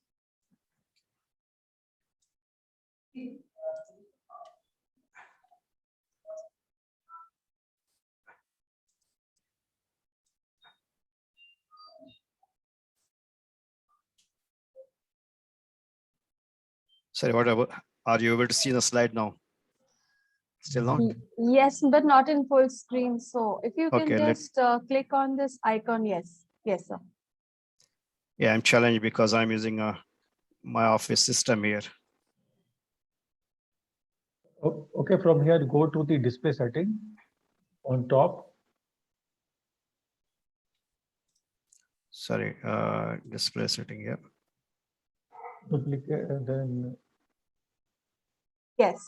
Yeah. All right. Okay. So so we are using the utilities need to use the technology to kind of meet the operational efficiencies and inherent requirements, but at the same time also how to reduce some of the stuff and the energy, chemicals, manpower, and waste to meet their carbon or decarbonization agenda as well. The 5 technologies which enables this kind of adoption of technology into the whole systems. And Singapore, what we have done is that we have a smart water grid, smart drainage grid, and smart sewer grid. I'll not go into detail, but I'll talk about a smart water grid here, and which is a part of the non-revenue water. and Mr. Verma talked about the economic level of NRW, which is very important because the cost of reducing the non-revenue water should also be compared with the economic benefits of reducing that water, which is equivalent to the cost of water as well. But we not also nowadays we need to bring in the sustainability and the availability of water into play as well. Singapore, we have a 5% of non-revenue water, which is quite good, and any reduction or any attempt to reduce it further, which require a huge effort and huge investment. But what we are trying to do is, okay, so this is a component, as many people has talked about, two component: real losses, which is the leakages in the pipe and infrastructure, and the second loss is apparent or commercial losses, and which is due to mainly due to the meter readings and the consumption at the houses. So what we're trying to do is we are trying to put the smart meters in each houses in Singapore, and also the whole DMA meters as well. So people do not have to go and read the meters, and the meters will be wirelessly transmitted to the backend system, and then backend system will be used, data analytics and a few others, this technology to kind of create the knowledge to run the whole non-revenue water or operate the whole water supply operations. So here, this is the AMI. This is and the benefits is we can see in the my right-hand side chart. We can have early operations 1 to 3 years, the benefits and the future benefits, and some of the benefits is very immediate or very immediate after the installations. The component of this AMI stands for Advanced Metering Infrastructure, and which is different from the AMR, which many cities has, I think in India, has adopted, where you have to run the vehicles to kind of collect the data. Here, this is the data is wirelessly transmitted. Like I think in India, you have this electric meter where the data is directly fed into the whole backend system. So you have a devices or the meters, and then you have a connectivities, which could be the WAN network or LAN network or the telcos, and then you have a third component of this is that backend system. So data is king now. I mean, we don't have to talk much on that. The data is a new oil or king. It's a AMR versus AMI. If you see that it's the yearly reads is 8,760. So AMI gives you the 8,760 reads every year compared to the people going down there, to have a physical read or AMR read. And there are many benefits which have been shown there in the chart. Direct benefit is that operation maintenance. This is a kind of particularly in the many cities, you have to go physically to shut off the systems when the people move, or do you want to cut off the water supply and a few other things. So here it can be done remotely, and like demand management. And based on this AMI data, because you have a very, very granular data for the house consumptions, you can peak, shave the peak, and also leak reduction and the conservation. One of the driver for Singapore is not the non-revenue water, but the driver is to nudge the customer how to reduce their consumption as well. And so one of the leakages which get unnoticed is the leakages on the downstream of the meters in each houses. So nobody bothers about their sinks or their pipes within the house's plumbing system. There's a losses, huge losses actually, but nobody measures that. But this AMI or any smart meters will be able to measure that, and also this reduce the leaks, reduce the bill of the people, and also reduce the leakages in the whole system as well. This is again account receivable, one-time increased revenue due to the billing frequency changes. Other indirect benefit is that it is improve the maintenance of and the scheduling and route management for the meters, and also the entire water supply systems. Our idea is to kind of create a portals and use this portal. Each customers, each houses, or each people will have a this portal, and they can, if they want, they can see their water consumption every day, and they will be challenged to, and there will be gamifications. We are trying to do that, so they will be compared with the neighbors and the precincts and the district, the consumptions. Improve the health and safeties, and improve the capital planning. I mean, with this granular data, it is possible to kind of delay or defer the some of those the capital works. Yeah, and what does the future look like? And one of the with AMI in the place, one of the things we are talking about is how can we start billing the people based on their time of the consumption of water, like what we do in electricity, so that we can reduce the peak demand in the morning or the evening, so that we do not have to bring the huge capital works or strong network, so that you can use your current assets for the longer. And the remote monitoring and distributions, there's I mean, somebody talk about using those meters to measure the water leakages.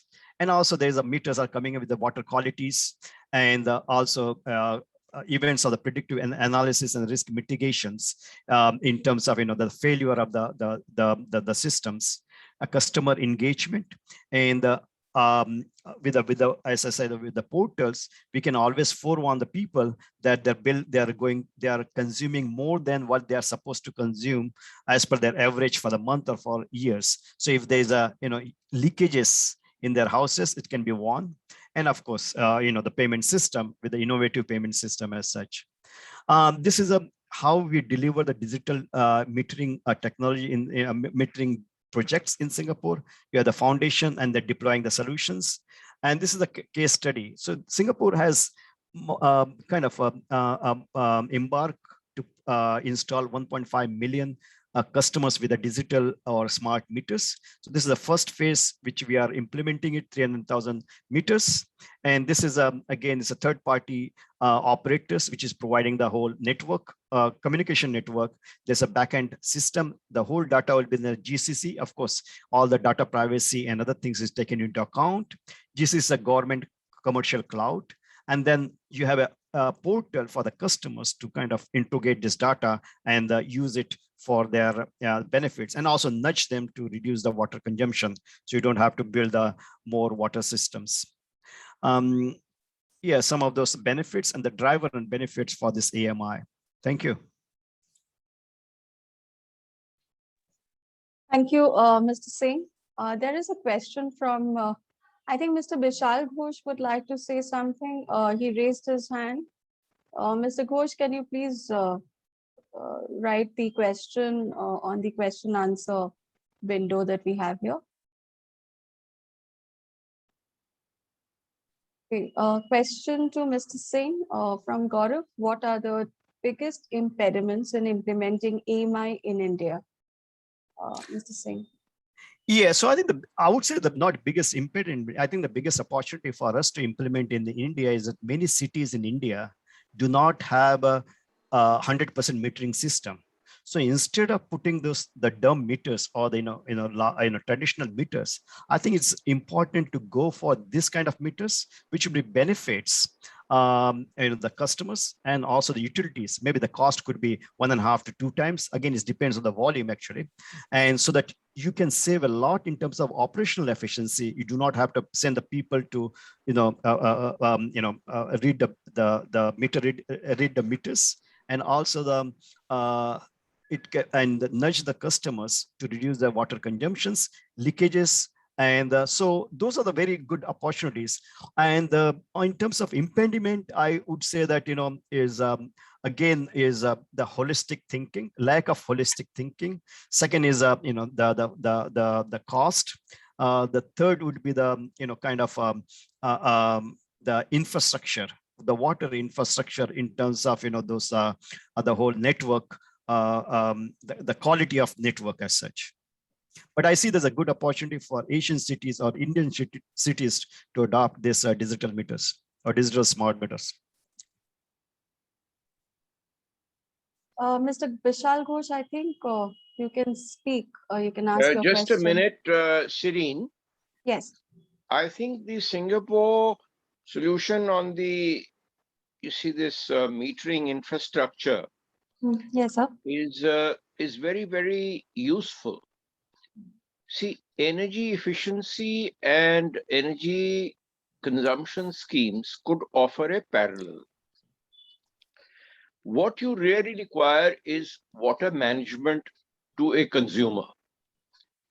And I think the system which detects its own leakages, which is particularly useful to larger establishments, would be extremely useful because the consumer would like to reduce his bill. And I think by putting such devices across, we are increasing consumer consciousness and showing him that, yes, there is a benefit to you also if you adopt my system. And it is also harmful to the civil structure of a building if water pipes are leaking somewhere. Well, those which are embedded heavily into the system, you can do little about them. But I would say that this could be advertised by the system owners, and it would help to put this idea across to the consumers, maybe through some advertisements in the water bills for such consumers, that you can manage your own water consumption, you can control it, you can stop losses if you install this device. So that could be a marketing strategy in this smart system water management, because new technology is always more acceptable when you're able to show a benefit to the consumer. Because he is not concerned about system losses. He is concerned about his own bill, if he is a paying customer. This is my suggestion to the promoters of this technology in India, that they can put it across. This applies to industrial consumers as well as to domestic or commercial consumers. Thank you. Very useful suggestions. Thank you, sir. Mr. Abhilash Haridas would like to ask something, I suppose. Yeah. His hand raised. Yeah. Hi, everyone. So I'll kind of pick up where Mr. Vinod left. I mean, because this is exactly what we do. I mean, I have a presentation that's coming up a little later in this conversation, but this is exactly what we do. But instead of going to the government and saying, hey, you know what, you got to add this, we've gone to the final last mile, which is each building or each industry, and said, hey, you know what, we have a solution that will track your information in real time. We give you all these leakages, and we've made this people facing. And we see that there is substantial reduction. We've also built out an innovative business model where we don't give the product. We give the product for free. We don't charge for it. And it's a subscription-based service. So I think there's a lot of this growing. It's a very large opportunity. And I think a lot of people are starting to adopt this now. Yeah, I think you're absolutely right. And I say that we should use the technology as a holistic way. Of course, you have a consumer kind of, you can nudge them for, water consumption and the leakages and the downstream of the meters. But I think you need to get the benefits also monetized for the utility as a large, because I think the savings for the utilities, huge savings, because deferment of the capital works and operational excellence, and also the customer engagement, which will kind of monetize a lot of benefits and will help them saves a lot of the fund as well. Okay, Mr. Saurav Das Patnaik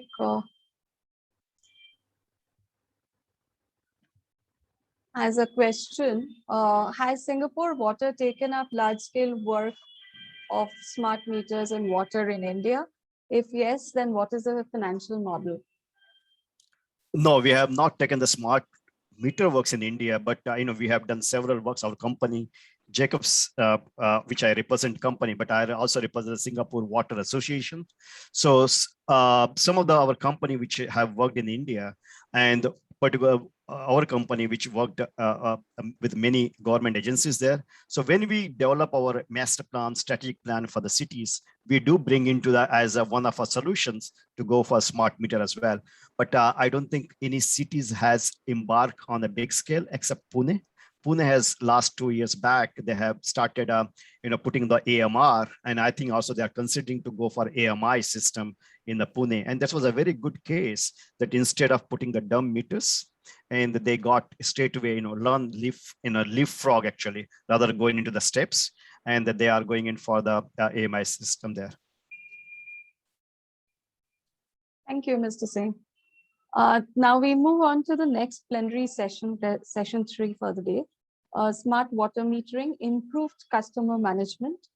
I cordially invite Mr. Abhilash Haridas, co-founder and CEO BCOT, to kindly address the session.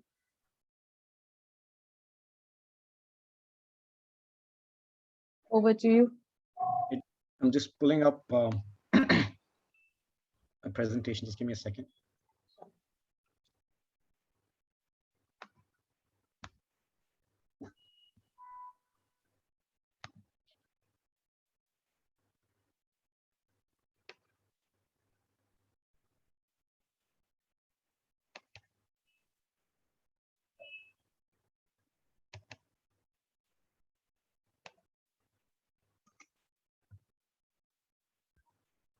Is my screen visible? Not yet.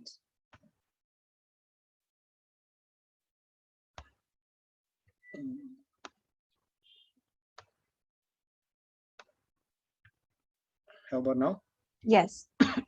Get to full screen, please. Sure.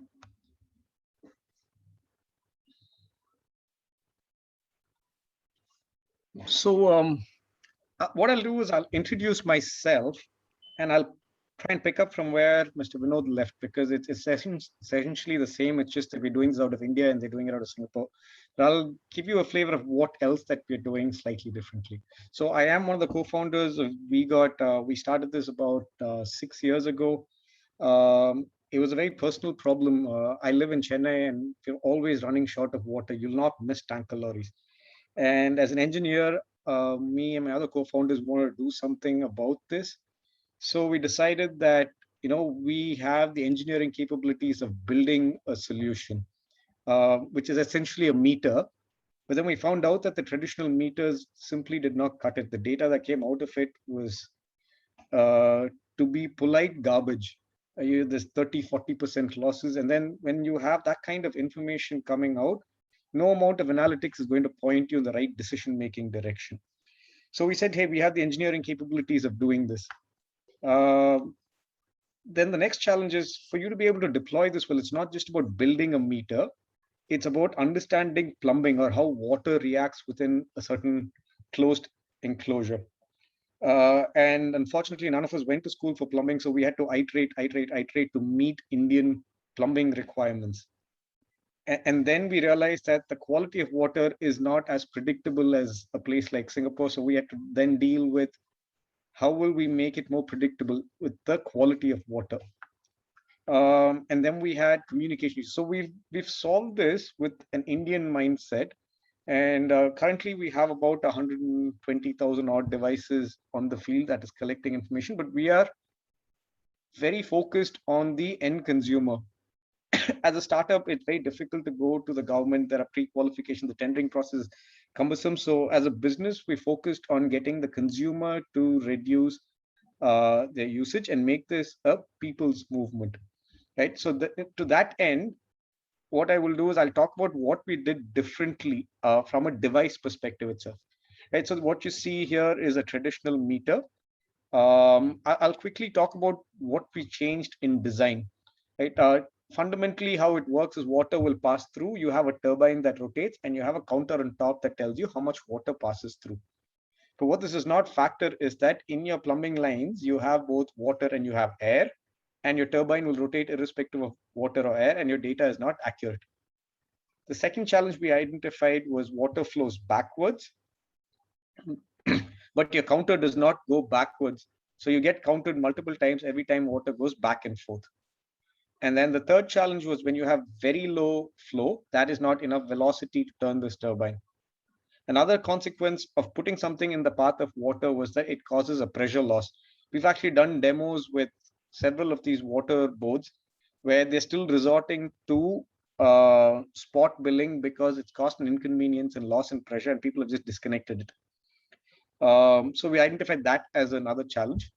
In India, there are other challenges like tampering, real time. Obviously, Mr. Vinod just spoke about saying, nobody needs to go there, and there is no need to calibrate it. So all this was our design challenge. What we've built on the right is what we've built on the right-hand side. We use a principle called ultrasonic, which implies that we use the speed of sound waves, water in a particular medium to calculate the total volume of water. Now, what this does is I am now able to eliminate that turbine that rotates and eliminates a lot of the other challenges. Now, globally, a lot of companies have started building ultrasonic devices as well. We've just built it to take care of the Indian conditions and at an Indian cost also. You'll see by design, there is deliberately no counter on top. The message is very strong there, saying that, hey, there is nobody needs to come here. You're not going to get any information by coming here. It'll all come to you remotely. All the other challenges, we will not be able to track airflow. Air will just pass through because there's no turbine that's rotating. Reverse flow or backflow is also not a concern, because when I go from point A to point B, the time difference is positive, and when I go from point B to point A, the time difference is negative. We'll automatically be able to subtract that out and give you what is called true flow. And since I have no moving parts, it's essentially a box. So I don't need to calibrate this at all. So this is essentially the cleanest possible device that you will get. Now we take this and we put this in the hands of our users. Now at a building level, right, I now need to figure out who my stakeholders are. It's not just the final consumer. It is also the person managing that facility. We need to make life easier for them to increase engagement and therefore reduce the consumption. So at an overall level, you're able to use this tool as a water auditing tool. It could be a residential campus, a commercial campus, an industrial campus, but you have a bird's eye view, meaning you will understand where your water is coming from, all your sources, whether you're buying tanker lorries, how much are you buying from which vendor, how much has he delivered each trip. If you're extracting water from the ground, how much are you extracting from each borewell? What is the health of that borewell? If you're collecting rainwater, your rainwater information, your government municipal supply, or your STP recycled water. So those are your sources. You're able to map them out and understand exactly where your water source is coming from. And then across the building, imagine a smaller scale of your DMA, but I'm doing it within a building. How it traverses the entire community or the campus, where your overhead tanks are, where your underground sumps are, what your final distribution points. All of this gets implemented with a solution, with a device, and each of them have an ID which is getting aggregated on this platform. We have several alarms that will be preempted, whether if there is lack of communication, if there is any tampering, if there is rat bites. I mean, this is another concern in India. You have rats biting cables. We have wireless solutions also for that right now. And you're now able to bill each person for their own consumption. The other challenge that we found out in India is that, unlike in Singapore, where you have one device per house, in India, for a residential complex, you have more than one. A 2-bedroom house has 3 input points, one for each bathroom and one for the kitchen. The design of buildings are like this in India. It is because it is cheaper this way than to have an individual drop for each usage point, than to have a ring inside each house. So it means each house will have 3 or 4, depending on the number of bathrooms and the kitchen. So we're able to aggregate all of that and bring this into one platform. And then we have analytics. Analytics is actually limited only by our imagination. Once you have the data, you can slice this and dice this any which way you want to, and you will be able to give better insights. We've also built out a solution to remotely detect leakages and shut them off. This is in closed beta right now, and it is coming out for commercial use at the end of this year. So this is what the facility manager managing a community will have. The layer on top of this are the decision makers, whether it's the chief sustainability officer or the CFO or somebody who's in charge of the money and driving certain goals. And the layer below this is the app. The app is for each consumer. They will now know exactly how much they're using. They'll know exactly if there is a leakage. They will know trends of their own consumption. And we're also gamifying it right now to see how they perform in relation to other people in the community or themselves at a previous time frame. We've also built a ticketing system where you're able to raise any tickets and it gets resolved by our backing team. So what we've done is, I mean, the idea is exactly what Mr. Vinod said. We agree that, we have to use technology, but we're doing this with the Indian flavor in mind. We've deployed this in about 50,000 apartments already. We manage about 30 million square feet of commercial real estate. And we can accurately say that we've saved more than 3 billion liters of water. We've been recognized by more than 3 billion liters of water. These are some of our clients, but more important, and I can walk you through case studies, but this is a standard across projects, how it will reduce your cost of water, it will reduce your cost of electricity required for pumping, and it reduces the wear and tear and maintenance costs. We've been recognized by a lot of agencies, including CII, but nobody bigger than the Prime Minister himself for developing this solution. So if anybody has any questions, I'd be happy to have a chat about it. This is my contact information.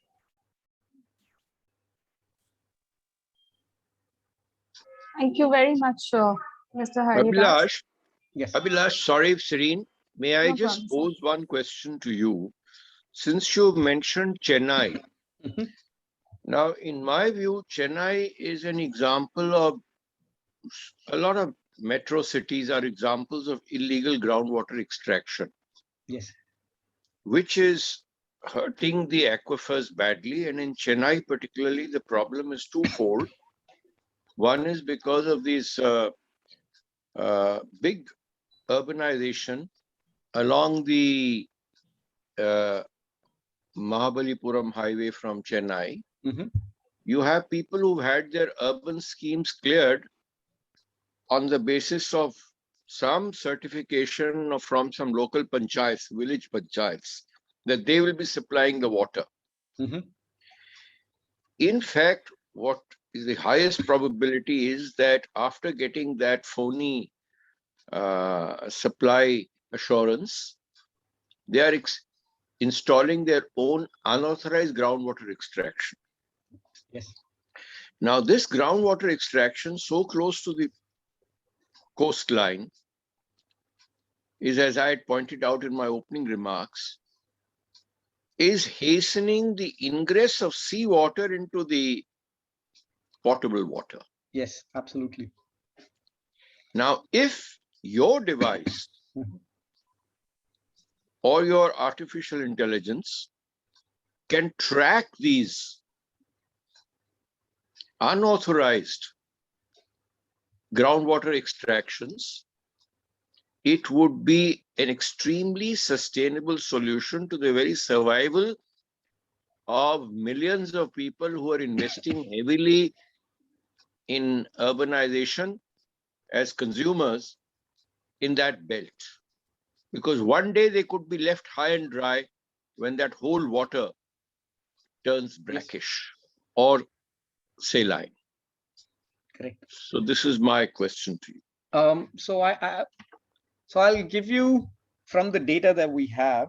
So like you said, most of the development in the city happens today. CBD, there is no more space to build. So it happens in the periphery. And in Chennai, it happens in OMR, which is the Old Mahabalipuram Road. And most places do not have piped water. They are dependent on tanker lorries to go supply their water. Some places, very small pockets, have water. Like you said, people set up illegal extraction borewells. They do not let us track that. So, but buildings which use our solution, we will track this and we will give them how not to dry your borewell. So our solution will automatically turn a borewell off before it runs dry. We've set several parameters in place, which will stop that from happening. And to your other point where you said so close to the sea level is going to cause damage, we already know at the small scale that we have done this at, once salt starts mixing with your water, it starts calcifying. So, and then it increases the calcification within the pipe. And then we know it affects data from our sensors as well. So we have already started consciously figuring out how to stop this from happening. I mean, I can't stop calcification, but what I can do to minimize, in the sense that we are smoothing out the inside of the devices to make it harder. We are adding meshes at different places. But we already know with the data that in certain areas, there is higher calcification than others. And we are planning to use this data to provide to urban planning and city development authorities to say, hey, no, there needs to be a better plan, because this is not a very sustainable way to keep going forward. You see, what I am giving you is information that I collected firsthand, heading an environmental expert committee, which was handling these issues some years ago, not very long ago though. And this business of providing water through tanker lorries to multi-storied apartments or to big housing schemes is all hogwash. And those who believe in these kind of solutions, they're extremely credulous, I would say, particularly at the authorities which are sanctioning them. So they found a way out of getting this certification from a local village which will supply the water. Now, wherever they're getting this extraction in that village has to be extremely closely monitored. There's a law. You cannot perforate any of the black blocks in the country without permission. That is true across the country. So what I was merely saying is that if your device can detect leakages, it's also a perforation in the system. Can the device be extended to say how many perforations on the groundwater aquifer are there and localizing them? If you can put that across in the public domain, that is the only way to name and shame the offenders and ultimately enforce law, because the authorities are compromised. I wouldn't say they're blind by nature, they are blind by design.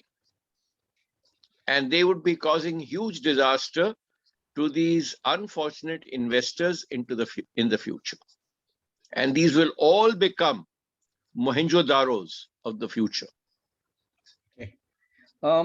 So at this point, we have not focused energy on at anything outside a campus. So we restrict our usage to a campus.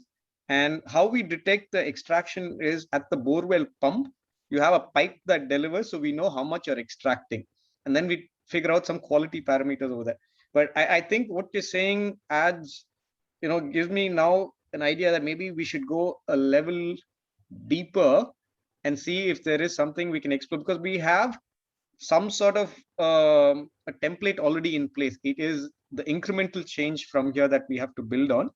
I will take this to our product team and say, is there something that we could do at a level lower than this? Thank you. Back to you, Serene. Yes, sir. Thank you so much, sir. Mr. Glenn Adicott, Operations Director, Hydraulic Analysis Group. Most welcome to you, sir. Please kindly address us. Yes. Thank you. Thank you very much, Serena. It's been fascinating this morning. I've not said anything yet. I've just been listening and learning. I never assume I know everything about water supply, and different countries have very different approaches and techniques. So it's been really good, and particularly for your opening address, Mr. Anil, that was very informative. I really enjoyed that. So it's a very good summary of where India is. So I'm not claiming to have any solutions to all the problems, but what we are trying to do now is take advantage of the amazing things that technology can provide. So what I will just do, and hopefully I have no problem sharing my screen. Okay, so hopefully you can see that. It's just talk a little bit about the hydraulic analysis group. So you won't have heard of us. That's fine. We've been around for 50 years now, and as with our title, we're experts in hydraulic modeling. So we've done an awful lot of projects in India in the past 50 years, mostly in energy for likes of Kern Energy, ONGC on the oil and gas side. But we also do an awful lot in the water industry. And I'm really just here today just to outline what you can do now with this technology. And we've had some great presentations on metering and getting data and information. And it's really how best to use that. And that's where we come in. And there's a lot of talk now about smart networks, smart systems, digital twins. Yeah, you name it. There's new terminology coming out almost every week. So I just really want to outline what our solution is. So effectively, we provide what's been known as digital twins. So all this data that we've talked about, metering data, pressure data, flow data, it's taken from a pipeline network. So the best way to actually analyze and make use of that data is to put it back into a model of the pipeline network and to drive that hydraulic model with this data, because the real network follows the laws of physics and chemistry, and so therefore feed it back into a hydraulic simulator that follows the same laws of physics and chemistry. And that then really opens up huge potentials, because rather than just receive lots of data and not know what to do with it, you can very simply use that data and display it. So what we do is we provide our own software called VeriSim, and what we call a real-time GIS-based pipeline simulator. So we take geographical data, pipe diameters, pipe details, valve details, and we drive that simulator with live data, either in the control centers of water companies, or we host them on our servers and provide access. And that allows you to, first of all, to do network and DMA design. So you can actually look at how to design your network. You can test out ideas on creating DMAs, installing meters, see how the DMAs would work virtually before you actually commit to it. And then once you do create your networks and DMAs, you can then monitor the networks for leaks and bursts. Our platform supports all different types of data. We're data agnostic, so we take data in from all different sources: pressure, flow, temperature, acoustic data, and we can then use that to support with identifying leaks.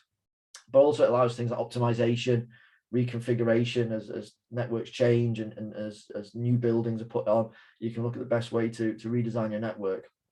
But ultimately, we're here to reduce leaks and bursts. So very simply how it works is you have your pipeline network, and you will have data from that network, smart meter data. I mean, the availability of data now is so exciting in the water sector. 5 years ago, we weren't really there, and we were very short of information on the network. But now there's tons of information coming in from pipe networks, and that will normally be driven through a SCADA system or maybe to the cloud via API. It doesn't really matter. And we basically then connect to that database, that SCADA database, through an IT protocol called OPC. We feed it into our data broker, which is something we've taken a long time to develop to identify and eliminate bad data. Garbage in, garbage out. We've all heard this. If you start driving hydraulic models with bad data, you'll get bad answers. And then we drive it into our software, and our software can take huge amounts of data. It can carry out millions of calculations every minute. We can take sub-second pressure data, up to 15-minute pressure data. It doesn't matter. We can take any information that's available as frequently as available. And that then shows you the complete picture of the whole network. So not just the pressures and flows where you have sensors, but it shows you that the virtual pressure and flow at every point in your network. And therefore, when events occur, leaks occur, bursts occur, it will then flag up the areas, because you'll have a situation where the model doesn't know the burst happened, the real system does. So you'll suddenly have an error in the model, because the model won't have the same pressure response the network will, and the area where there's that biggest difference is where the problem is. But also what's incredibly powerful is this is the digital twin. It's a mirror of the real system. But where it gets really powerful is then you can actually then take a copy of the current state of the network, and you can transfer that onto another copy of the software, what we call a training model or virtual twin. And then what our clients do all over Saudi Arabia, the United Arab Emirates, Qatar, the UK, is they can actually then take the system in its current state, and if they need to close a valve or they need to isolate part of the system, they can actually try it out on the simulator and see what happens. So they can test out the operational changes they're going to make sure they're not going to cause bursts. And this is really the future of technology and where we are with smart networks, is before you actually interact with a real network, you test out any procedures you're going to carry out on an accurate simulator that'll show you what to do. And this will sit in the control center. So is it an idea we've come up with? No, it's proven now. So we've been doing this for 20 years now. So we've got some huge installations all over the world. We have a smart network management system of the whole of Qatar, the entire country, every single pipeline in Qatar. The pressure and flow data is driven into our simulator in the control room. Again, Dubai, our system in Dubai has been installed now for over 6 years, and it gives DEWA the complete picture of what's happening in the network, because all the data feeds in, and they collect pressure data from the network every 4 seconds. So it's an incredibly powerful system. Doesn't need to be that fast, the data acquisition, but we can handle the data. And then also London. So we're having our DMA simulators being installed all across the UK now as well. So it's very exciting times for us. So what does it do? Well, first of all, you can actually look at the performance of networks. So we like using heat maps, and this is a DMA, a district meter area in London, and it just shows how the demands change over 24 hours. So you can see where the areas of high usage and consumption are. We don't need every property to be smart metered. Typically 3 or 4% smart metered properties will be enough for us to derive a demand profile for that DMA, which we can now apply to all customers. And we know it's accurate with that approach. And we can actually then, you can see where your big users are, you can see where your problems are. We include all properties. And then basically, once you start installing these systems and calibrating, there'll initially be errors between the real system and the hydraulic model, because we don't know where the leaks are. We don't know where the problems are. But what the simulator will do, it will show you the areas where there's the biggest inaccuracy. So the biggest difference between the measured and simulated value. And that's the area where you've got non-revenue water, leaks, or unmetered properties, and you can start to go and investigate and tackle. We also can do very simple things like show velocities in every pipe. You can see the direction of flow in every pipe. You can see the velocity in every pipe, and you can see how this changes minute by minute. So it gives you an idea of where your water goes, how your water transfers, and also we can do things like water quality monitoring, water balancing. It doesn't have to be on a DMA. As I say, the Qatar is an open network, so we can do it on very small systems or very large systems. And we just want data. That's all we need. And it's actually a very affordable solution when you look at it. It gives you that complete picture, so you don't have to be sending operators out into the field all the time. You'll have that complete picture in your control room. Now, one of the big causes of pipe bursts are pressure transients. So as you start and stop pumps, you open and close valves, you'll generate pressure changes. And I've already seen some of the loggers that are, you're installing on your networks, which are the same loggers we install in the UK for Halma water management, those sort of products. And they can actually have a transient capability, so they can pick up these pressure transients. And as we pick up a pressure transient in one of these loggers, our software will then model how that pressure transient travels through the system. So you can see where your damaging pressure transients are going. And then this is often into the areas where you get your most leaks and bursts. And so whilst trying and fix leakage, and we call it in the UK whack-a-mole leakage, you're whacking them up, you per one, you move to another one, your leaks are constantly opening up and you're constantly repairing them. What we're about is understanding why the leaks and bursts are happening and stopping that. So in this case, a damaging pressure transient was entering the DMA through a pressure control valve. We found out where the pressure transient was coming from, which was due to a pump check valve slamming shut. We replaced the pump check valves with non-slam types, and then the leakage and burst rates in this DMA have dropped dramatically. And we're seeing a 50–60% reduction in leakage already just from that one change. So we're about the bigger picture and understanding how everything interacts.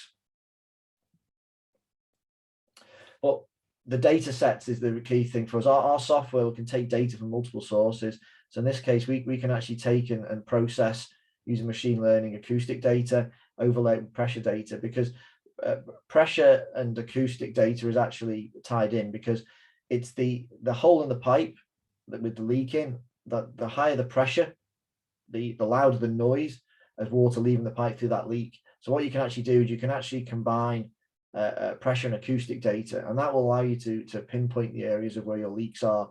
And this will change on a day-by-day, week-by-week basis, but combining it with district meter flows coming in, pressure on the network, and acoustic data, it allows you to target areas of leakage. Now, this isn't robots, this isn't going to replace people. What it does is, instead of having to go into an entire DMA and listen to it and sound it and waste days with having leakage technicians lost in DMAs, what it'll do is it'll tell you the 2 or 3 streets that you need to go and sound, and that's really effective. It's a very, very efficient tool, and it's already here now. And I know there's been a lot of talk about the journey India is taking at the moment with the water industry and the importance of it, but also India at the same time has a chance to jump forward massively with technology and actually go straight to this level of network monitoring system, because it's been proven and tested and developed in the UK. So you don't have to sort of reinvent the wheel. And this is where we're coming from now, is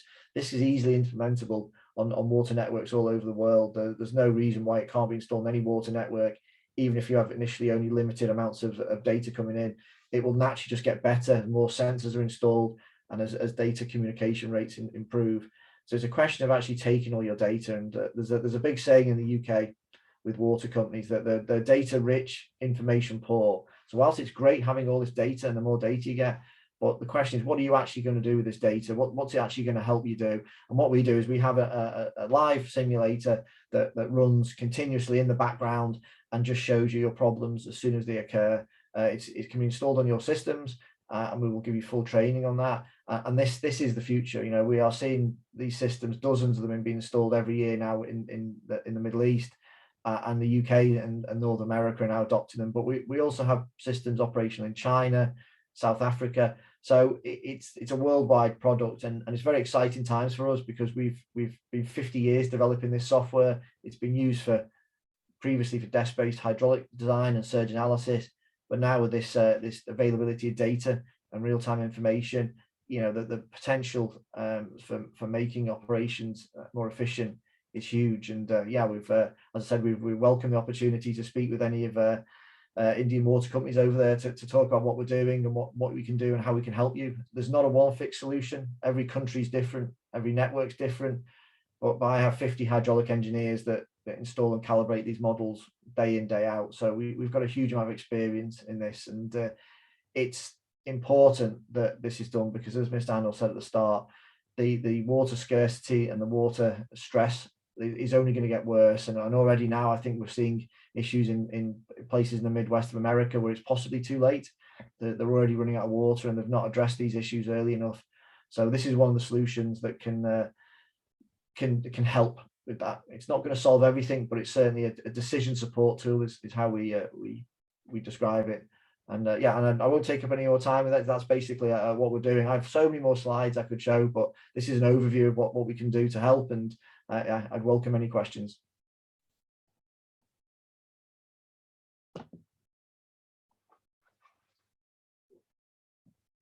Starikot, Glenn, that's a very useful technology that you are exhibiting. But one question to you is that you see the large areas that you were able to show, which are the seat of a lot of, I should say, leakages. Yes. How are you able to distinguish authorized faucets in the pipeline from other leakages that you are detecting? Is it only the pipeline is wired till the consumer outlet, or within the consumer also there is a wiring or an activation which gives you this data? Yeah, that's a really good question. That's really the key to this. So we have smart meters in London. They're deploying smart meters about 500,000 a year at the moment, but only probably 20% of properties are smart metered. So we don't have that live data from every house, but what we can do with the smart data is generate a demand curve for the area, which we can apply to every house, and it provides an estimated demand. And then when we first install this system, where you have areas of leakage and non-revenue water, the pressures are lower because there's more water being taken out than the simulator thinks there should be, and that's simply how it is. So it doesn't require very complex technological metering. All we look at is what we call pressure deltas. So it's where if we don't have that leak or that non-revenue water in the simulator, the pressures are higher in the simulator than in the real system. And the areas where there's the biggest error, so where the pressures are the lowest, that's where the problem is.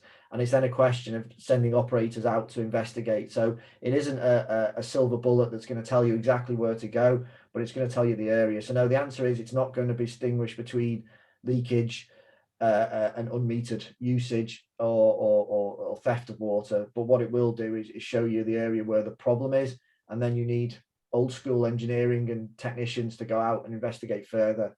But one of the biggest issues actually is with closed valves. Actually, the biggest cause of many problems in networks isn't leakage. It's actually shut valves that you don't realize are shut, and they're restricting the flow of water to users and properties. And actually what we're very, very effective at doing very early on is showing where all the shut valves are so they can be opened and repaired to actually increase the flow of water. And then once you've done that, you can then start to address your leakage. So I'd always say the first point of call is to find out whether your network is fully open and your users are getting as much pressure as you can supply, and then you can focus on leakage. But no, we're never going to be able to tell whether it's usage or leakage. You can only try your best at this stage, unless every property has a smart meter, which it might happen one day, but I can't see it happening soon. Then we still have to rely on field technicians to support the work. See, Glyn, when you're talking of water pressure can be affected by any consumer installing a water pump also in his premises. So if you're working only on pressure, it could well be a water pump that he's using to increase the flow of water into his own system, which a large number of consumers I know in India are doing. Right. So if you're working only on pressure, I'm sorry, it may give you false data. So yeah, that's a really interesting point. So yeah, we have a lot of booster pumps in the UK as well. I mean, it's quite a common, especially in tall buildings. But we use flow as well. So we're using flow and pressure. So you'll measure flow going into your network in the simulator. So you will have flow as well. So it's not just pressure, but it relies on flow and pressure. So how the simulator works is it's driven by flow. So we have flow coming in, and we have flow going out from houses, properties, meters, and then we compare pressure. So actually it's not being driven by pressure, it's using pressure to find out the errors. So if somebody did have a pump, as you've said, the flow would be picked up through the district meter going into it, see there was a high flow, and then we would see where the lowest pressures were, and we would know that user then had a pump, and we can then include for that in the model, or we can at least investigate further. So we will find these issues, but you're absolutely right. Yeah, to start with, it's not, you don't just switch a button and it comes on and everything's calibrated and works. There's several weeks of investigation required. And we've seen this with pumps, yes, because people, if they've got low supply pressures or low flows, they will put a pump in. And all that does is suck the water out and mean other users then don't have any pressure until everybody needs a pump, and it becomes, almost impossible to manage. So it's a combination of flow and pressure. And we have this in the UK with pumps as well. So we're used to it. What concerns me more about pumps is not actually what it does to the operating pressures in the network. It's the pressure transients caused by the pump stopping and starting, which causes shock waves through your pipework, which causes leaks, which grow into bursts. So actually the use of pumps is very, very damaging to networks. And it's something that it's very hard to address unless you can actually prevent it, or at least make sure that when the pumps start and stop, they don't do it suddenly, because it's the stress it puts on the network. And this is what causes leaks and bursts. So yeah, I understand your problem, but yeah, we can accommodate for that. So it's not just on pressure. We use a multiple different data values to calibrate the simulator. See, this question I would pose to maybe the other participants also, whose technical knowledge is very vast, the subject, that what is your idea on introducing a double-walled water supply system, so that in the inner, in that space between the two pipes, you are able to detect any moisture. Now, if that moisture detection is possible, it will certainly indicate leakages in the system. But then it all comes at a cost. And whether the cost of installing that system, what I mean to say is a concentric piping system, which can track the moisture within the two walls of the two conduits, whether that is a more accurate system for systemic leakages. And what would be the, anybody amongst you has done a cost benefit analysis of adding it, it'll virtually increase your piping cost to double. May not be double in that sense because the thickness of the outer pipe can be much lower than the thickness of the inner pipe, which is carrying the main fluid. Have you thought of it? I myself, we wouldn't necessarily get involved with that myself, but I'm sure some of the other panelists have got some ideas. I mean, there's lots of ideas for leak detection used at the moment, from ranging from temperature to conductivity in pipes. So it's there's many different options. I've not particularly thought of that one myself, but I'm sure maybe one of the panelists have. I believe there's a comment that just came up in the chat then that might help answer that question. Somebody from the audience, Mr. Ratna Ghosh, has mentioned that from a theoretical point of view, should be doable with captive type sensors.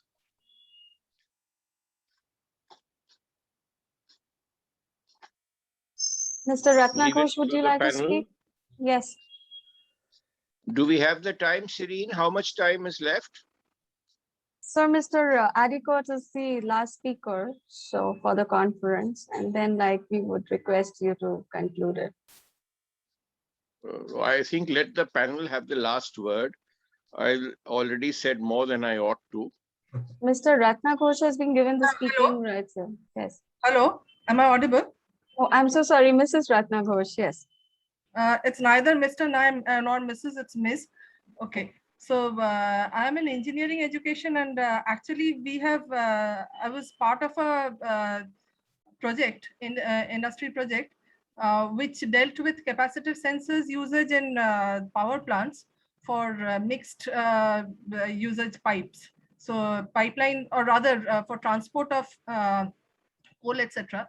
So it is usable. And as I was just writing out also, that the costing is kind of not too high, and even the your problems due to mixed readings due to the presence of air or vapor along with the moisture, those are also they can be customized, they can be calibrated. So yes, it's a very good, interesting viewpoint from you, Mr. Razdan. Thank you. Kunal, you're an experienced person in the field. Kamal, sorry. You're an experienced person in the field. Yeah, but this kind of work we have not dealt, especially sensor point of view. Although we have experience in SCADA system and employing a lot of sensors like in the flow meter and online sensor analyzers for analyzing the BOD, COD, TSS and other pollution load elements, but not on this type of work. See, I'm worried about the cost aspect of it, because if you're having a concentric pipe system, then in effect, you are almost raising the cost to a factor of 2x.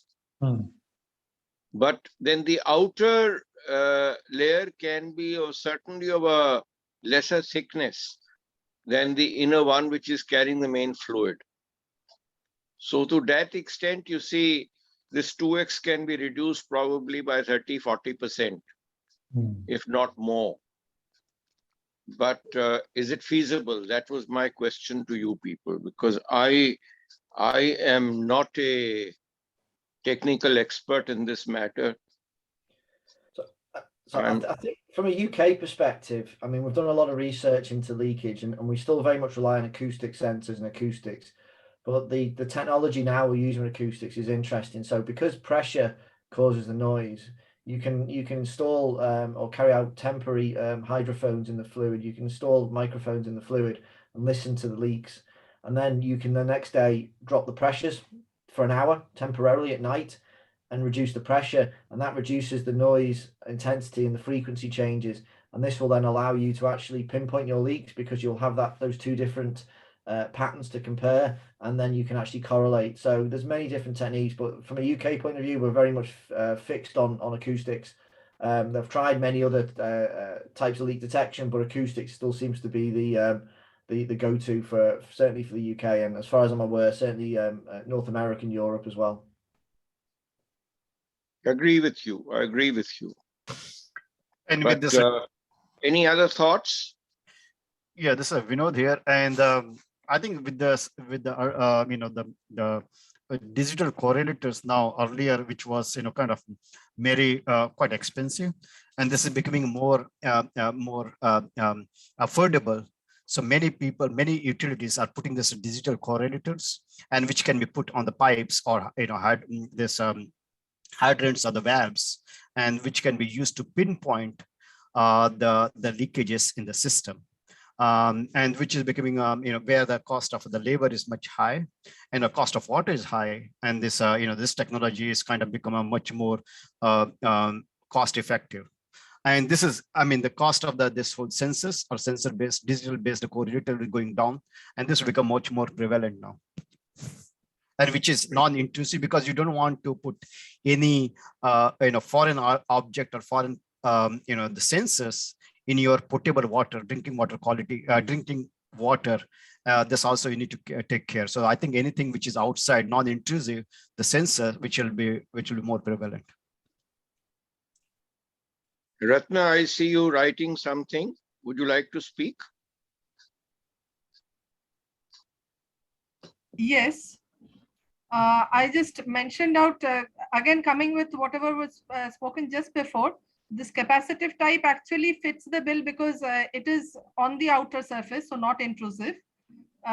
Secondly, so your concerns about the concentric pipe requirement, that also should not be an issue because you can simply put it on the pipe walls externally and measure from outside and look at the seepage factor. The seepage factor into the pipe walls itself will change the capacitance.